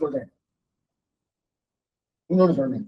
முயல் கொம்பு கூர்மையா இருக்குன்னு ஒருத்தர் சொன்னார். முயல் கொம்பு கூர்மையா இருக்குன்னு என்னமா சொல்லலாம்? மான் கொம்பு கூர்மையா இருக்குமா போல முயல் கொம்பு கூர்மையா இருக்குன்னு. அது எப்படி சொன்னா? மான் விலங்குதானே? ஆமா. முயலும் விலங்குதானே? ஆமா. அப்படி இருக்க செய்து முயலுக்கு எப்படி கொம்பு, இது மானுக்கு எப்படி கொம்பு இருக்கோ அதே போல முயலுக்கு கொம்பு இருக்கு. மானுக்கு எப்படி கொம்பு கூர்மையா இருக்கோ அதே போல முயலுக்கும் கொம்பு கூர்மையா இருக்கு. மானுக்கு எப்படி விலங்கோ அதே போல முயல் எப்படி, மானு எப்படி விலங்கோ அதே போல முயலும் விலங்கு அப்படின்னா சரியா இருக்கு. ஆனா பிரத்யட்சமா முயலுக்கு கொம்பு இருக்கா? இல்ல. அதே போல பிரத்யட்சமா ஆகாச தாவரை இருக்கா? ஆனா இந்த தர்க்க ரீதியா பார்த்தா சரியா பொருந்தது. இந்த மாதிரியான வாதங்கள் ஸ்ரீபாஷ்யத்துல நிறைய வரும், வேதாந்த சங்கிரகத்துல நிறைய வரும். ஸ்ரீபாஷ்யன் வேதாந்த சங்கிரகத்துல பூர்வபக்ஷம் நிறைய ஆட்சேபம் தர்க்க ரீதியா நிரூபிப்பாரு. நமக்கு ஒண்ணுமே புரியாது. அவன் சரியாத்தானே இருக்கு, சரியாத்தானே இருக்கு, சுவாமி ஏன் இல்லைன்ற அப்படியே தோணும். நமக்கு என்ன தோணும்னா, அவன் மதம் சரியாதானே சுவாமி இருக்கு, ஏன் சுவாமி இல்லைன்னு சொல்றாரு, தப்பா சொல்றாரு, சுவாமிக்கே தெரியலையான்னு தோணும். அப்புறம் சுவாமி அங்கிருந்து வந்து நீ உன்னுடைய நிலையை சொல்லிட்டேனோ, இனிமே ஒண்ணும் இல்லையானோ இல்லைங்க. அதுக்கப்புறம் சுவாமி இதோ இதுல இதுக்கு நீ என்ன பண்ண போற, இந்த நிலை இருக்குன்னா இந்த தப்பு இருக்கு அப்பதான் நமக்கே தெரியும். ஏன்னா தர்க்க ரீதியா அதை அப்படியே கொண்டு நிரூபிக்கிறார். இந்த மாதிரி ஒண்ணு. இதனால்தான் அந்த காலத்துல வக்கீலா இருக்கிறவாளாம், அதே போல நீதிபதியா இருக்கிறவாள்லாம் தர்க்க சாஸ்திரம், நியாயசாஸ்திரம், மீமாம்ச சாஸ்திரம் நல்லா பாஷ்யவாளா இருப்பான்.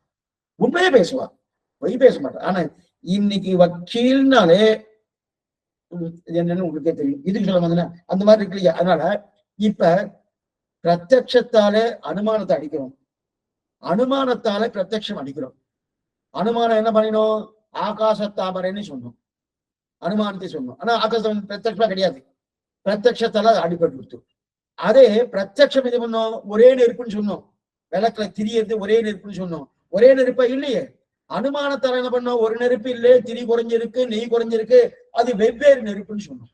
அப்ப அந்த பிரத்யட்சத்தை அனுமானத்தால் அடிச்சோம். இப்ப எதுக்கு இதை சொல்லிட்டு இருக்கேன்னா, அந்த மாதிரி சப்த பிரமாணம் என்று சொல்லக்கூடிய வேதம் அதுக்கு ஏதோ பிரத்யட்சத்தாலோ அனுமானத்தாலோ அதை பாதிக்க முடியுமான பாதிக்க முடியாது. அதத்தான் சுவாமி நம்மாழ்வார் உலன் சுடர்மிகு சுருதியுள் இவையுண்ட சுரணி. சுடர்மிகு சுருதியில் உலன் ஸ்ருதி, ஸ்ருதி என்ன? இது பிரத்யட்சாலும் பிரத்யட்சத்தாலும் பாதிக்கப்படாது, அனுமானத்தாலும் பாதிக்கப்படாது. இப்ப நமக்கு என்ன தோணுனா, அப்ப வேதம் சொல்லித்தன அது பிரத்யட்சம் இருந்தா கூட வேதம் ஒத்துக்காதா சுவாமின்னா? பிரத்யட்சத்தை வேதம் ஒத்துன்னு கொஞ்சம் நல்லா புரிஞ்சுக்கணும். சுவாமி எங்க இருந்தாலும் பிரத்யட்சத்தை இல்லைன்னு சொல்லவே மாட்டேன். பிரத்யட்சம் உண்மை. ஏன்னா எதுக்கு இதை சொன்னேன்னா, அத்வைதவாத பிரகாரம் நாங்க ஒன்னெல்லாம் பார்த்துட்டு இருக்கணும், இதெல்லாம் பிரத்யட்சம் தானே. அடியன் நீங்க அடியனை பாக்குறேன், அடியன் உங்களெல்லாம் பார்த்துட்டு இருக்கேன், இதுலதான் பேரை பார்த்துட்டு இருக்கேன், இருக்கட்டும். இருந்தாலும் இது உண்மையா இல்லையா? உண்மைதானே. அத்வைதவாத பாருங்க, இது உண்மை கிடையாது. ஏன் சுவாமினா பிரத்யட்சம் தானே உண்மை கிடையாது. சுவாமி பிரத்யட்சத்தை ஒத்துட்டு, சாஸ்திரம் ஒத்துட்டு இருக்கு பிரத்யட்சம். அதனால உலன் சுடர்மிகு சுருதியுள். அப்படின்னா இது இன்னொரு பிரமாணத்தை எதிர்பார்க்காது, இன்னொரு பிரமாணத்தை எதிர்பார்க்காதபடியாலே அதான் நம்பில தெரிவிக்கிறார். உலன் சுடர்மிகு சுருதியில் இவையுண்ட சுரணன்னா அப்படின்னு தெரிவிக்கிறார். மற்ற பிரமாணங்கள் கூட பாதிக்கலாம், ஆனா வேதங்களை பிரமாணம் எந்த பிரமாணம் பாதிக்கப்படாது. அப்ப பிரத்யட்சத்தாலோ அனுமானத்தாலோ பாதிக்க முடியாது வேதத்தை அறிஞ்சின. அப்படிப்பட்ட திட பிரமாணம், திடவிசும்பு எரிவ திட பிரமாணம் தான் இது. அந்த சித்த பிரமாணம் தான் பகவான். திடமான பிரமாணம் இந்த வேதத்துக்கு இருக்கும் பெருமை. அதனால்தான் அந்த வேதத்தை நன்மையால் மிக்க நான்மறையாளர்கள் சொன்னார். இது முதல் அர்த்தம். அடுத்து வேதைஷ சர்வைகி அகமேவ வேத்யகா. வேதைஷ சர்வைகி அகமே, இது கண்ணனுடைய வாக்கு, கீதை சொல்லக்கூடிய வாக்கு. ஏன்னா அனைத்து வேதங்களாலும் அர்ஜுனா நானே சொல்லப்படுகிறேன், எல்லா வேதங்களும் என்னையே தான் சொல்லுகிறது. அப்படின்னா பரமாத்மா சொல்லுகிற வேதத்தை என்னைத்தான் சொல்ல வந்தது. என்ன நம்முடைய எதோவாசோ நிவர்த்தந்தே அப்பிராப்திய மனசாசகான்னு நம்முடைய வாக்குக்கும் மனசுக்கும் எட்டாத பகவான். அப்படிப்பட்ட எட்டாத பகவான அவனையே வேதம் சொல்றது. வேதைஷ சர்வேகி ஊற்றமுடைய, ஆண்டாள் பாசனம், ஊற்றமுடையாய் பெரியாய் உலகினில் தோற்றமாய் நின்ற சுடரே துயிலான்னு தெரிவிக்கிறான் இல்லையா? அப்படி இருக்க செய்தே அப்ப பரமாத்மா சொல்லியதோ வேதத்தின் என்னத்தான் சொல்லித்தான் தெரிவிக்கிறானியா. அப்படிப்பட்ட பிரத்யக்ஷ பிரமாணமும் அனுமான பிரமாணமும் அறிந்த யாரா வந்திருக்காங்க, அதான் சுமார் தான். ஆனா அதை காட்டிலும் வேதமாகிற இந்த பிரமாணம், சப்த பிரமாணம் சிறந்த பிரமாணம். இப்ப இதை அறிந்தவர்களுக்கு ஒரு பட்டம் கொடுக்கிறார், பிராமான்ய ஸ்ரீ அப்படின்னு பட்டம் கொடுக்கிறார். நமக்கெல்லாம் உபய வேதாந்தம்னு சொல்லுவா. வேதம் நன்னா கத்துருந்தா வச்சுக்கேன், அது மட்டும் கத்துருந்தா மட்டும் போறாது, திராவிட வேதம் கத்திருக்கணும். திராவிட வேதம் அதே போல சம்ஸ்கிருத வேதம் ரெண்டையும் கத்திருந்தா உபய வேதம்னு சொல்றான். ஆனா இந்த வேதத்தை கத்தவாளுக்கு ஏதோ கொடுக்குறோமோ, பிராமான்ய ஸ்ரீ அப்படின்னு ஒரு பட்டத்தை கொடுக்குறா. அந்த அப்படிப்பட்ட பிரமாணத்தை கொண்டாடுறா இல்லையா, அப்படிப்பட்டவர்கள் யாரு? நன்மையால் மிக்க நான்மறையாளர்கள். அவ்வளவு தூரம் கொண்டாடினார். இப்ப நமக்கு தோணும், சரி சுவாமி இது கண்ணினம் சரித்தாம் தானே, ஏன் வேதத்தை கொண்டாடிட்டு இருக்கேன், எதுக்காக கொண்டாடிருக்கேன்னா, இப்ப மதுரகவிகள் கேட்டோம், ஏன் நன்மையால் மிக்க நான்மறையாளர்னு ஓகோன்னு மதுரகவிகளே இப்படிதான் உயர்த்தியா சொல்லிய வேதத்துக்கு அவ்வளவு உயர்த்தி சொன்ன. எதனாலன்னா அவ்வளவு உயர்த்தியா இருக்கக்கூடிய அந்த வேதத்தை படித்து கற்றவர்கள் கூட என்ன பண்ணினா என்ன உண்மையாக கருதுவர். அப்ப வேதத்துக்கு இவ்வளவு வைபவம் இருக்கு, இவ்வளவு பெருமை இருக்கு, அத்தனை பெருமை நன்னா கரதலமாக கத்தவர்கள் அவர்கள் நான்மறையாளர்கள், நன்மையால் மிக்கவர்கள். அப்படிப்பட்ட நன்மையால் மிக்கக்கூடிய நான்மறையாளர்கள் அவ்வளவு தூரம் கொண்டாடி இருந்தாலும் அவ என்ன பண்ணா, அவளே நல்லவா தானே சொல்லி இப்ப என்ன பண்ணணும், வேதத்தை கத்திருந்தா தனக்கு தீமை பண்ணியிருந்தாலும் தான் நன்மை பண்ணுவதுதான் வேதத்தின் கட்டதன் பயன் பார்த்துப்போம். அப்படிப்பட்டவர்கள் யாரு? நன்மையால் மிக்க நான்மறையார்கள்.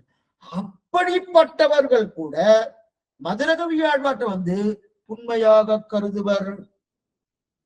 இப்பேற்பட்ட உயர்ச்சியானவர்கள் என்ன சொன்னேன்னா, ரொம்ப தாழ்ந்தவர்களான என்னை கைவிடட்டார்கள் சொன்னேன். தாழ்ந்தவர்கள் இவர்கள் கூட என்ன கைவிட்டுட்டார்.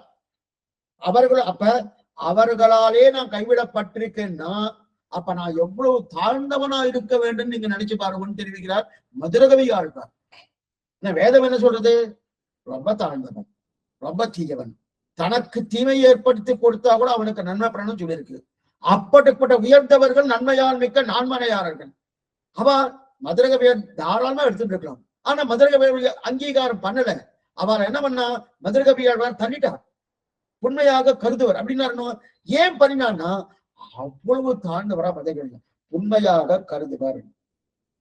இப்ப நம்ம முன்னாடி ஒரு கேள்வி கேட்டிருந்தோம், ஒரு 2 காலேஜ் என்ன கேட்டுன்னா, மதுரகவிகளே நீர் ஏன் சுவாமி பகவானை பார்த்தாம, பகவான் ஒண்ணு நீங்க பகவானை பத்திருக்கலாம், இல்ல பகவானுடைய அடியார்களை பத்திருக்கலாம். அதை விட்டுட்டு போயிட்டு ஆழ்வாரை பத்தினீரே எதுக்கு எதுக்கு எதுக்குன்னு நாம கேட்டிருக்கோமோ, அதுக்கு சமாதானம் இப்ப சொல்ற. ஏற்கனவே சமாதானம் பார்த்துட்டோம். இப்ப மறுபடியும் அழகிய மணவாள பெருமான் நாயனார் அதுக்கு சமாதானம் இருக்கிறார். உண்மையாக கருதுவர், உண்மையாக கருதுன்னு ஏற்கனவே நம்ம கேட்டோம். நீ பகவான் திருப்பதி பத்திருக்கலாம், மோட்சம் கொடுத்திருப்பார். இல்ல அவரோட அடியார்கள் இருக்கு, அவளே பத்திருக்கலாம். ரெண்டையும் பண்ணல. நீ பண்ணாம என்ன பண்றீர்? ஏதோ ஆழ்வார் பத்தினீர். அது ஏன் பத்தினீர்னு கேட்டோம். இப்ப அவர் என்ன சொல்றாருன்னா, என்ன சொல்றதுமா, இப்படிப்பட்டவர்கள் கைவிட்டுறா பாருங்கோ, பகவானும் என்ன கைவிட்டார். அதே போல அவன் அடியார்களாக இருக்கக்கூடிய நன்மையால் மிக்க நான்மறையார்கள் என்ன கைவிட்டா. இப்ப என்ன பண்ணார்? அன்னையாய் அத்தனாய் என்னை ஆண்டிடும் தன்மையான் என்னை கை கொண்டவர் யாரு? ஆழ்வார்தானே. இப்ப ஏன் அவளை பத்தலை நீங்க கேட்டீங்க, அதுக்கு சமாதானம் கிடைச்சுட்டோம்.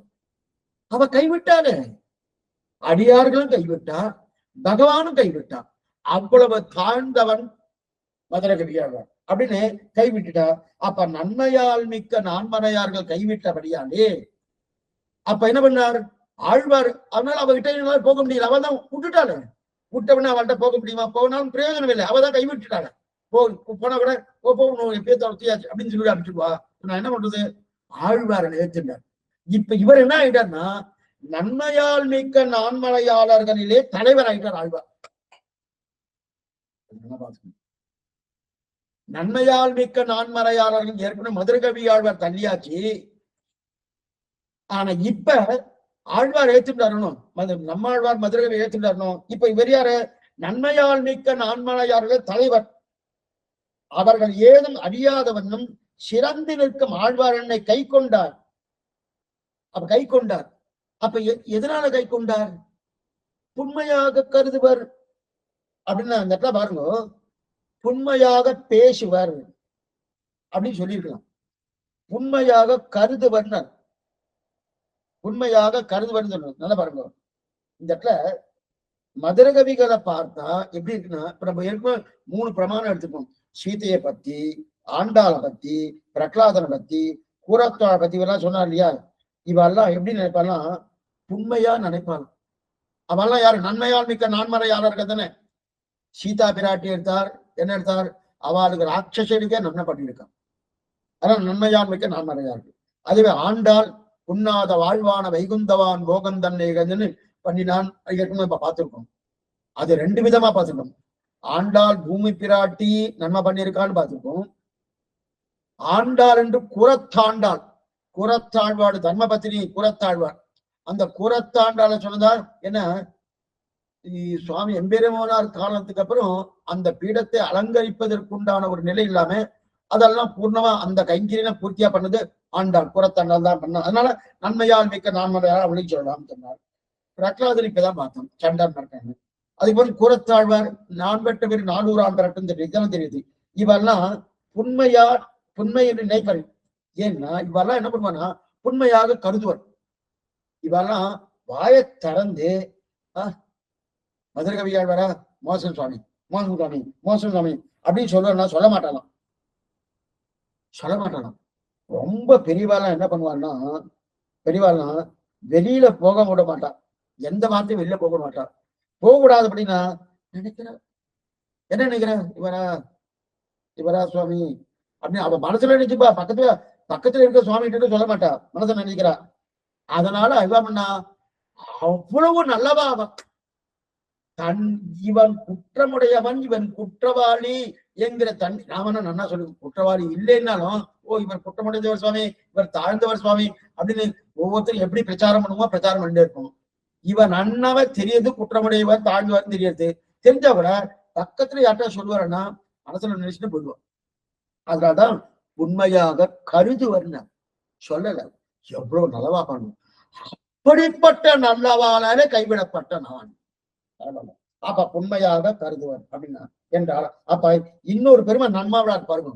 நம்மாழ்வாருக்கு இன்னொரு பெருமை என்ன தெரியுமா? அவர் ரொம்ப நல்லவா. நன்மையால் மிக்க நான்மறையாளர்கள் யாரு? கூரத்தாழ்வார் என்ன, சீதா பிராட். நமக்கு கூரத்தாழ்வார்னு சொன்னவனே சுவாமி, கூரத்தாழ்வார் முற்பட்டவர்கள் மதுரகவி ஆழ்வார். நீர் என்னமா கூரத்தாழ்வார் சொன்னா அந்த தன்மை உடையவன்னு வச்சுக்கணும். திட்டாந்தத்துக்காக தவிர இது அப்படியே கொண்டு ஷேர். ஏன்னா கூரத்தாழ்வார் காலம் வேறு, கூரத்தாழ்வார்கள் பிற்பட்ட காலம் ஆச்சு சுவாமி. மதுரகவியார் முற்பட்டவர்னா கூரத்தாழ்வாரை போன்றவர்கள் அந்த காலத்தில் இருந்திருப்பார்களோ. அவ பேர் நமக்கு தெரியாதுன்னா அதனால நீங்க வச்சுட்டு இருக்கோம், ஒன்றும் தவறு கிடையாது. திட்டாந்தத்துக்காக. அப்ப கூரத்தாழ்வார் என்ன, சீதா பிராட்டி என்ன, ஆண்டான் என்ன, அதே போல பிரகலாதன் என்ன, இவெல்லாம் என்ன பண்ண கருதுவன்னு சொன்னார். ஒன்னும் இப்ப கருதுவ சொன்னோடனே அவ விட்டுட்டா. இப்ப இன்னொரு பெருமை நம்மாழ்னா அவ என்ன பண்ணிருக்கணும்? நேரா நம்மாழ்வாட்டு நம்மாழ்வார் மதுரகவியா ரொம்ப மோசம், ரொம்ப மோசம், ரொம்ப தாழ்ந்தவர், ரொம்ப சரியில்லை அப்படின்னு சொல்லியிருந்தா வச்சுக்கேன். ஷோ இந்த மாதிரி மதுரகவியா அவரை சொல்லிட்டாரு, இப்ப நாம விட்டா அவருக்கு வேற கதி கிடையாது அப்படின்னு. அதனால நம்மாழ்வார் மதுரகவி ஆழ்வாரை அங்கீகாரம் பண்ணாரான்னா இல்லைன்ட்டு. அவ சொல்லி இருந்தாலாவது என்ன பண்ணிப்பா? அப்ப நம்மாழ்வார் தெரிஞ்சதுக்கு அப்புறம் சரி நம்ம விட்டா இவருக்கு வேற கதி கிடையாது, அவெல்லாம் கைவிட்டுட்டா அப்படின்னு நினைக்கின்ற நாம எடுத்துப்போம் அப்படின்னு இருக்கணுமோனோ. அவ கைவிட்டுட்டா, அவ நினைச்சு கைவிட்டுடா அப்படின்னு தெரிஞ்ச உடனே இன்னும் இப்ப சொல்ல அவ கைவிட்டான்னு சொன்னதுக்கு அப்புறம் எடுத்துட்டா அது பெரிய பெருமையே கிடையாது, அது பெரிய பெருமையே கிடையாது. அவ கைவிட்டால இல்லையே தெரியல சுவாமி. அவ ஒண்ணு வாய் திறந்து ஒரு குற்றத்தையும் சொல்லல, ஆனாலும் அவ குற்றத்தை சொல்லி ஒரு கையெழுத்துன்றதா அது பெருமையே இல்லை. அவ வாய் சொல்லாம இருக்க செய்தையும் அவ என்ன நினைச்சாரோ அந்த நினைத்த விஷயத்தையே ஆழ்வீர் அங்கீகாரம் பண்ணார் இல்லையா, அந்த பெருமை தான் நம்மாழ்வாருக்கு உண்டான பெருமை. அதுதான் இப்ப மதுரகவியாவை தெரிவிக்கிறாரு. அவ சொல்லியிருந்தாலாவது என்னவோ சொல்லிட்டா சுவாமி, இவாளுக்கு வேற கதி கிடையாது, பாவம் அவளே விட்டுட்டா, இனிமே நம்ம தான் எடுத்துக்கணும் அப்படின்னு ஒரு மனம். அவ விட்டுட்டான்னு தெரியாது. மனசுல நினைச்சுட்டு இருக்கா. ஆனாலும் அங்கீகாரம் பண்ணணும். அந்த பெருமை எங்க ஆழ்வார் கொண்டு. ஆக அவர்கள் பெருமையை சொல்ல வேண்டி இருக்கு, இவர் பெருமையை சொல்ல வேண்டி இருக்கு. அதுதான் தெரிவிக்கிறார். ஆக அவளுக்கு இருக்கக்கூடிய பெருமை என்ன? இவர் புண்மை, இவர் தாழ்ந்தவர், வாயார சொல்லல, கருதுவர். நம்மாழ்வாருக்கு இருக்கக்கூடிய பெருமை என்ன? அவ சொல்லாம இருக்க செய்தியும் சொல்லியிருந்தாலும் சரி, அவ கைவிட்டுட்டா, இவருக்கு வேற கதி கிடையாது, நாம தான் எடுத்துக்கணும் அப்படின்னு ஒரு மனசு வரணும். வந்தா அது ஒண்ணும் பெரிய உசத்தி கிடையாது. எல்லாராலும் கைவிடப்பட்டாலும் தெரியாது சுவாமி, அதனால நான் எடுத்துட்டேன் அப்படின்னு வந்துருக்கணும். அப்படி இல்லை, அப்படி இல்லை, நாம தான் எடுத்துக்கணும் அப்படின்னு எடுத்தா இல்லையா? இது நம்மாழ்வாருக்கு உண்டான பெருமை அப்படின்னு தெரிவிக்கிறார். அதுக்கப்புறம் சூத்திரம் 120, கருதுவர். உண்மையாக கருதுவர். கருதுனா தம்முடைய புண்மையன்றைக்கு அவருடைய அனாந்தரம் காணும் இவரை வருத்துகிறது. தம்முடைய புண்மை, ரெண்டு ஆச்சரியமான அர்த்தம் காமிக்கிறார். கருதுவர், முதல் நிர்வாகம், ரெண்டாவது ரெண்டும் பார்ப்போம். அதுனா மதுரகவியாழ்வார், உனக்கு எது வருத்தத்தை கொடுக்கறது? வருத்தம் இருக்கணும், உனக்கு எது வருத்தத்தை கொடுக்கறது? உம்முடைய தாழ்ச்சி தானே அப்படின்னா இல்லைன்ட்டு. உம்முடைய தாழ்ச்சி தானே, நீ ரொம்ப தாழ்ந்தவர் தானே, ஆமா, அதுதான் உனக்கு வருத்தமா? அந்த வருத்தம் இல்லைன்ட்ட. என்னுடைய தாழ்ச்சி எனக்கு கொடுக்கும் வருத்தம் கூட பெருசா படலேன்ட்டார். ஏன்? ஆனால் என்னை தாழ்ந்தவன் எனக்கு தாழ்ச்சி என்று என்னை நினைத்தார்கள் இல்லையா, அதுதான் எனக்கு ரொம்ப மோசமா படுறதுன்ட்டு.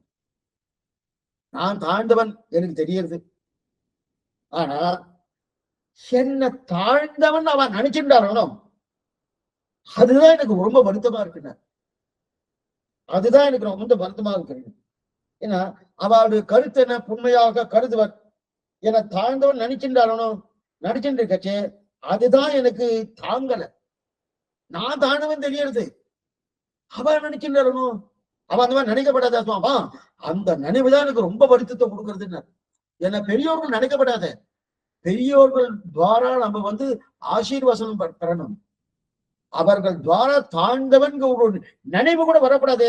அப்ப நாம் தாழ்ந்தவன் என்கிற எண்ணத்தை காட்டிலும் என்னை தாழ்ந்தவன் என்று அவர்கள் கருதினார்கள் அல்லவா, அதுதான் எனக்கு மிகவும் என்ன தெரிகிறது? எனக்கு சமத்தை கொடுக்கறது அப்படின்னா ரொம்ப வருத்தத்தை கொடுக்கறது, ரொம்ப வருத்தத்தை கொடுக்கறதுன்னு. இந்த மாதிரி யாரா பண்ணுவாரா சுவாமி? நீங்க இன்னும் மதுரகவியா அவரை சொல்லிட்டு இருக்கே, இந்த மாதிரி யாரா பண்ணுவாருன்னா பரதாழ்வான் பட்டம். பரதாழ்வான் பட்டம். பரத்வாஜ ஆசிரமத்துக்கு பரதாழ்வான், இந்த பரதாழ்வான்ட்டு பரத்வாஜ ஆசிரமத்துக்கு வந்துருக்கான் பரதன். அங்க வந்தச்சு இந்த வார்த்தையே சொல்றான். அப்ப பரத்வாஜ ரிஷி, அந்த மகரிஷி ஏதோ ஒரு வார்த்தை சொல்றாரு. வார்த்தை சொன்னா பரதனுக்கு ரொம்ப வருத்தம் வந்துட்டு. வேற மற்றவாள்லாம் சொன்னதெல்லாம் பெரிய விஷயம் இல்லையே, ரிஷியே பரத்வாஜரே, நீரே இந்த வார்த்தை சொல்றே, எனக்கு ரொம்ப வருத்தமா இருக்குன்னா அதான் என்னால் தாங்க முடியலன்னு. அந்த மாதிரி வருத்தம் பட்டார் உண்டோன்னா அதான் தெரியும்.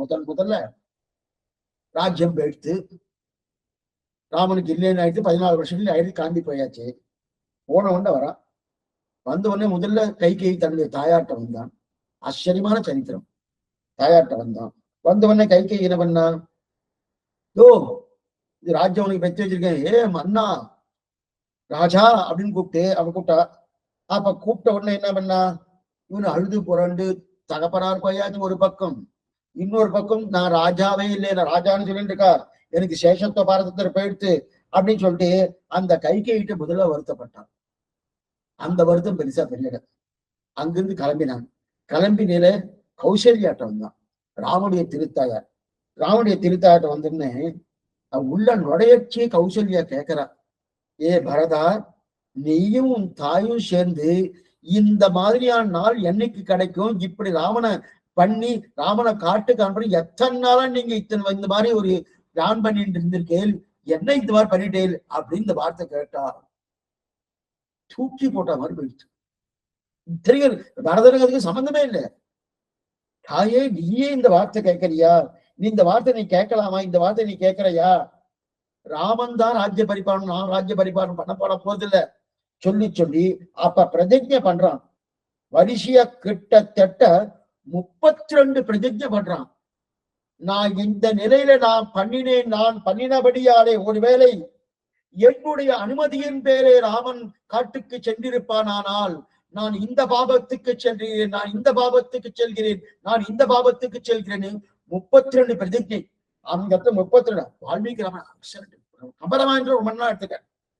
அப்படி சொல்றேன் என்னன்னா, அதுக்கப்புறம் புரிஞ்சுட்டா கௌசல்யா. பரதநாச்சே புரிஞ்சுட்டு சொன்னா, அப்பதான் நான் கௌசல்யா சொல்றா, இந்த இடத்துல கம்ப ரொம்ப ஆச்சரியமா தெரிவிக்கிறேன். பரதா, உன்னுடைய வைபவம் நான் நல்லா புரிஞ்சுட்டு இருக்கேன். நானும் இந்த இக்ஷ்வாகு குலத்துல எத்தனையோ ராஜாக்களை பார்த்திருக்கேன். ஒருத்தர் ரெண்டு விட எத்தனையோ ராஜாக்களை பத்தி நான் கேள்விப்பட்டிருக்கேன். ஏன்னா பூர்த்தியாக பார்த்திருக்க முடியாது, கேள்விப்பட்டிருக்கேன். அம்பரீஷன் என்ன, கட்வாங்கன் என்ன, திலீபன் என்ன, அம்சுமான் என்ன, பகீரதன் என்ன, ஸ்ரீவத்சன் என்ன, ககுஸ்தன் என்ன, இவாளெல்லாம் நான் கேள்விப்பட்டிருக்கேன். ஆனா அத்தனை பேரு கேள்விப்பட்டேங்குது. ஆனா உன்னுடைய பெருமைக்கு பரதா அவ சமமாவான ஆக மாட்டான். உன்னுடைய பெருமைக்கு பரதா, உன்னுடைய பெருமை முதல்ல இவதான் சொல்லியிருக்கா கௌசல்யா. 2 பேரும் சேர்ந்து நன்னா ஒரு பிளான் பண்ணி என் பிள்ளையான ராமனை கொண்டு போய் சேர்த்துட்டு இல்லணும் காட்டுல அப்படின்னு சொல்லவா. இப்ப மாறிட்டு என்ன பண்றா, உன்னுடைய வைபவத்துக்கு தகுந்தவரை இது வந்து ராஜாக்கள் இருந்தாதாவே என்னுடைய அறிவுக்கு எட்டலைன்ட்ட. ககுஸ்தன் ஆகட்டும், கட்வாங்கன் ஆகட்டும், அம்பரீஷன் ஆகட்டும், அம்சுமான் ஆகட்டும், அதே பகீரதன் ஆகட்டும், இவாளெல்லாம் இல்லைன்னா இப்படின்னு சொல்லிட்டா. சொன்ன உடனே கொண்டாடுறான் பரதனை. ஓ மன்னர் மன்னவான்னு கொண்டாடுறான். மன்னர் மன்னவா, இக்ஷ்வாகு குலத்தை தோன்றிய அனைத்து அசுரர்களுக்கும் நீயே ராஜா அப்படின்னு சொன்னா, பரதன் மறுபடியும் ஒரே அழுக. என்ன அழுகன்னா, அவன் மன்னான்னு தான் சொன்னா. யாரு? தாய் கைகேயி. மன்னனே மன்னனே ஒரு மன்னன் தான் சொன்னா. நீ மன்னர் மன்னவான்னு சொல்லி இன்னும் வெந்த புள்ளே வேலை பாய்ச்சி மாப்பிள்ள சொல்லிட்டு இருக்கே தாயே, நான் அதுதானே வேண்டாம் வேண்டாம் சொல்லிட்டு இருக்கேன். நீ மன்னர் மன்னவா மன்னர் மன்னவா மறுபடியும் துடிக்கிறான். ஏன் அந்த வார்த்தை? எல்லா ராஜாக்களை காட்டும் நீ ராஜா. என்ன ராஜா? இந்த இக்ஷ்வாகு குலத்துக்கு ஒரு பெருமையை பெற்று தெரிந்து கொடுத்திருக்காரு அப்படின்னு தெரிவிக்கிறா இல்லையா. இப்ப கடைசியில முதல்ல நான் இதெல்லாம் சொல்லிட்டான். அங்கிருந்து மன்னர் மன்னவான்னு அவன் ஒரு தடவை சொல்லிக்க, நீ 2 தடவை சொல்லிட்ட. நான் மன்னனே இல்லைன்னு சொல்லிட்டு இருக்கேன் அப்படின்னு சொன்னா, அங்கிருந்து கிளம்பி நேரா வசிஷ்டர்கிட்ட வந்தான்.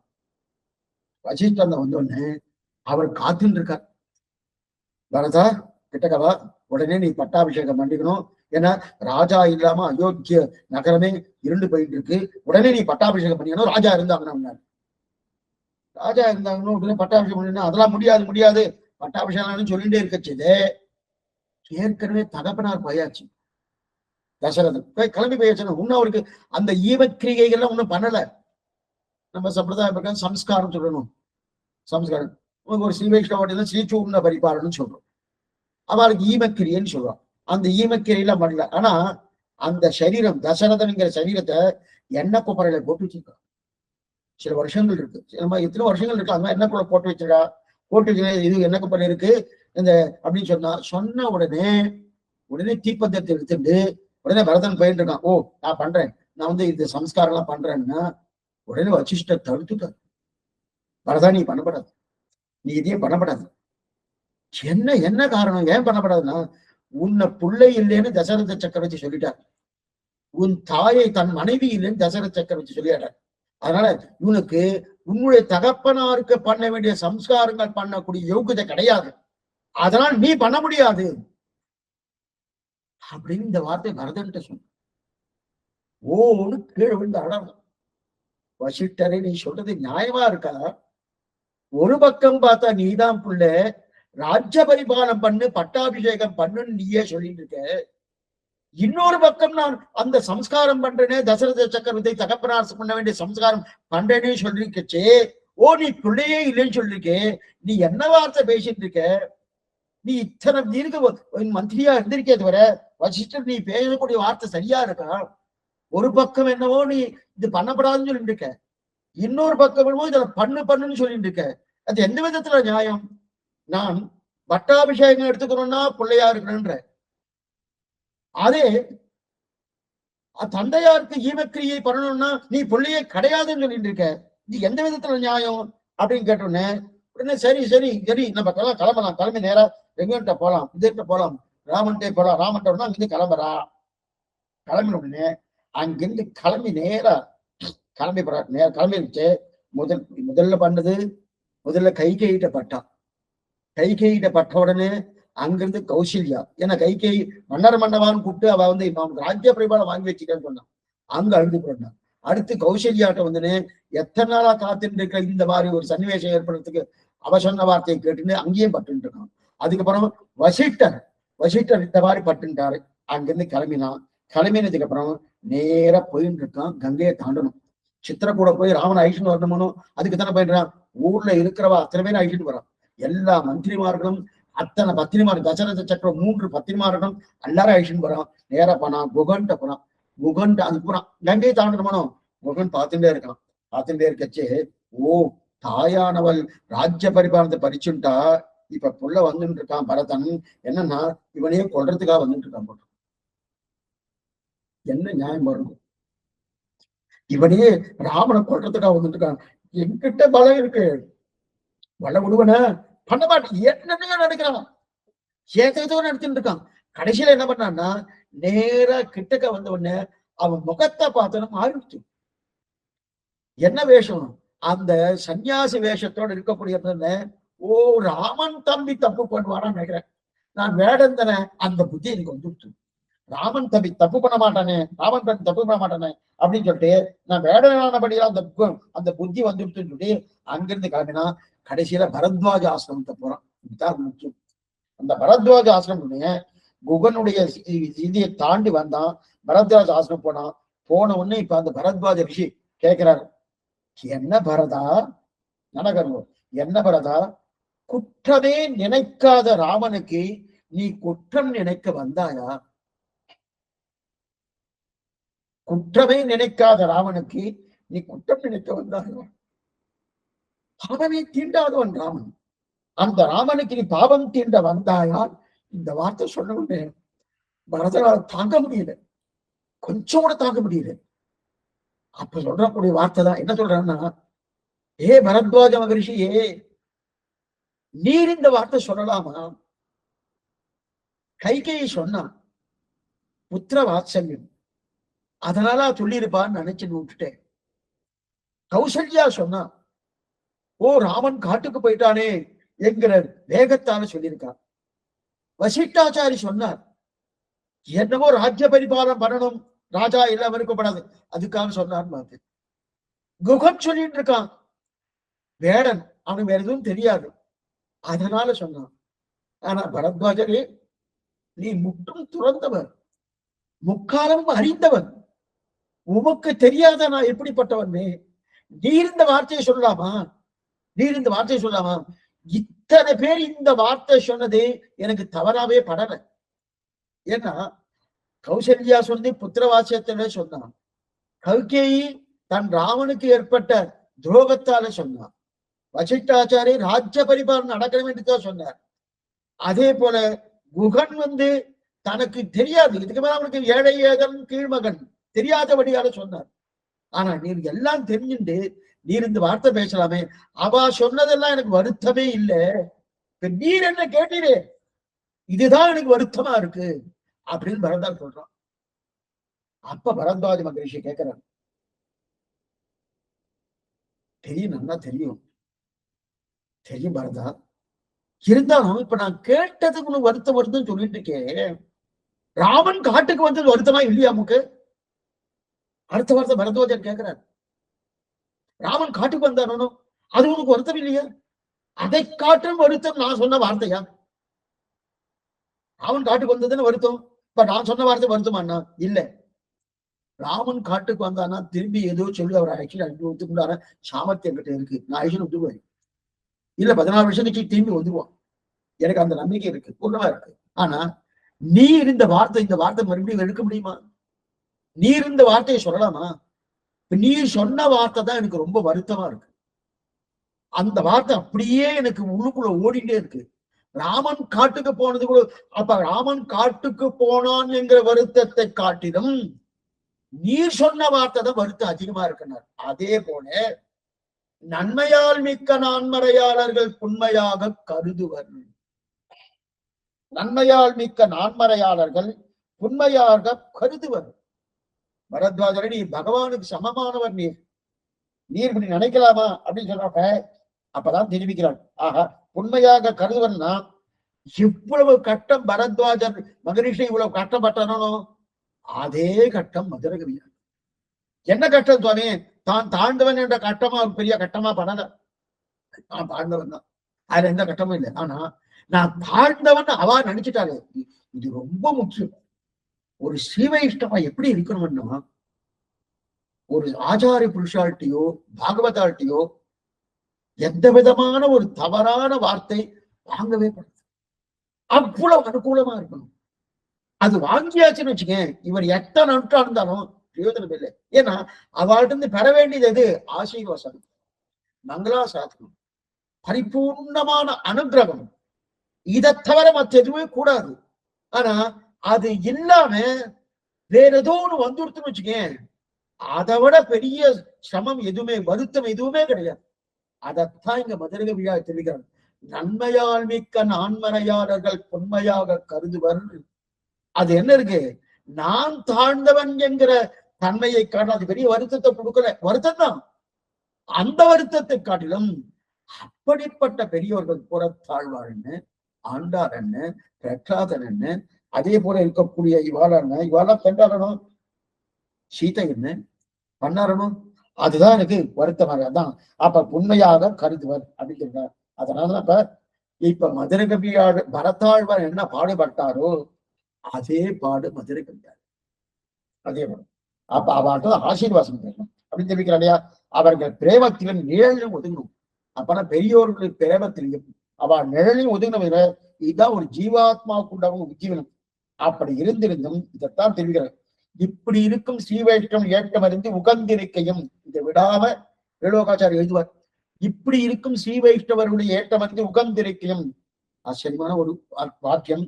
புறம்புண்டான பற்றுக்களை வாசனையோடு விடுகையும், எம்பெருமானே தஞ்சவென்று பட்டுகையும், பேரு தப்பாதென்று துணிந்திருக்கையும், பேட்டுக்கு துவரிக்கையும், இருக்கும் நாள் உகந்திரன் நிலையங்களை பிரபலனாய் குணானுபவ கைங்கரிவை பொழுதுபாக்காய் கொண்டிருக்கையும், இப்படி இருக்கும் ஸ்ரீவைஷ்ணவன் ஏற்றமறிந்து உகந்திருக்கையும். ஆக ஸ்ரீவைஷ்ணவனுடைய நிகழ்ச்சியை ஒதுங்கணும். அந்த ஒதுங்கி இருந்தா அதுதான் இவனுக்கு ஜீவனம். அது இது எல்லா ஆச்சாரியும் செய்யறா.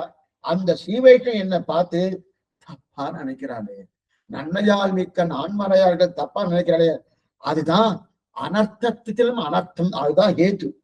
அந்த ஹேது என்னால தாங்க முடியல. அப்ப நன்மையால் மிக்க நான்மறையாளர்கள் உண்மையாக கருதுவர். இது வரைக்கும் பார்த்துருக்கோம். அதுக்கப்புறம் அன்னையாய் அத்தனாய் என்னை ஆண்டிடும் தன்மைன்றது நாளைய தினம் காலக்ஷேபம் கிடையாது. நாளையிலும் காப்பங்கார் சுவாமின்னு ஒரு பெரிய சுவாமி. அந்த சுவாமி 120வது வருஷம். அடியை கூப்பிட்டு அங்க ஒரு காலக்ஷேபமா அவரை பத்தி பண்ண சொல்லியிருக்கார். அதனால அங்க 2 நாள் 2 அங்க இருக்கும். புதன்கிழமை அதிகமா புதன்கிழமை வச்சுருக்கலாம். ஆனா இன்னைக்கு சாயங்காலம் ராமானுஜ முத்தந்தாதி காலக்ஷேபம் வந்து அவசியம் வரும்படி பிரார்த்திக்கிறேன். ஆழ்வாரம் பெருமானாட்சிய திருவேசனம் ஆச்சாரியனுக்கு நிர்வேசனம் பகவதாம் திருவடிகளே சரணம். சந்தேகம் ஏதாவது அவசியம் கேட்கும்படி பிரார்த்திக்கிறேன்.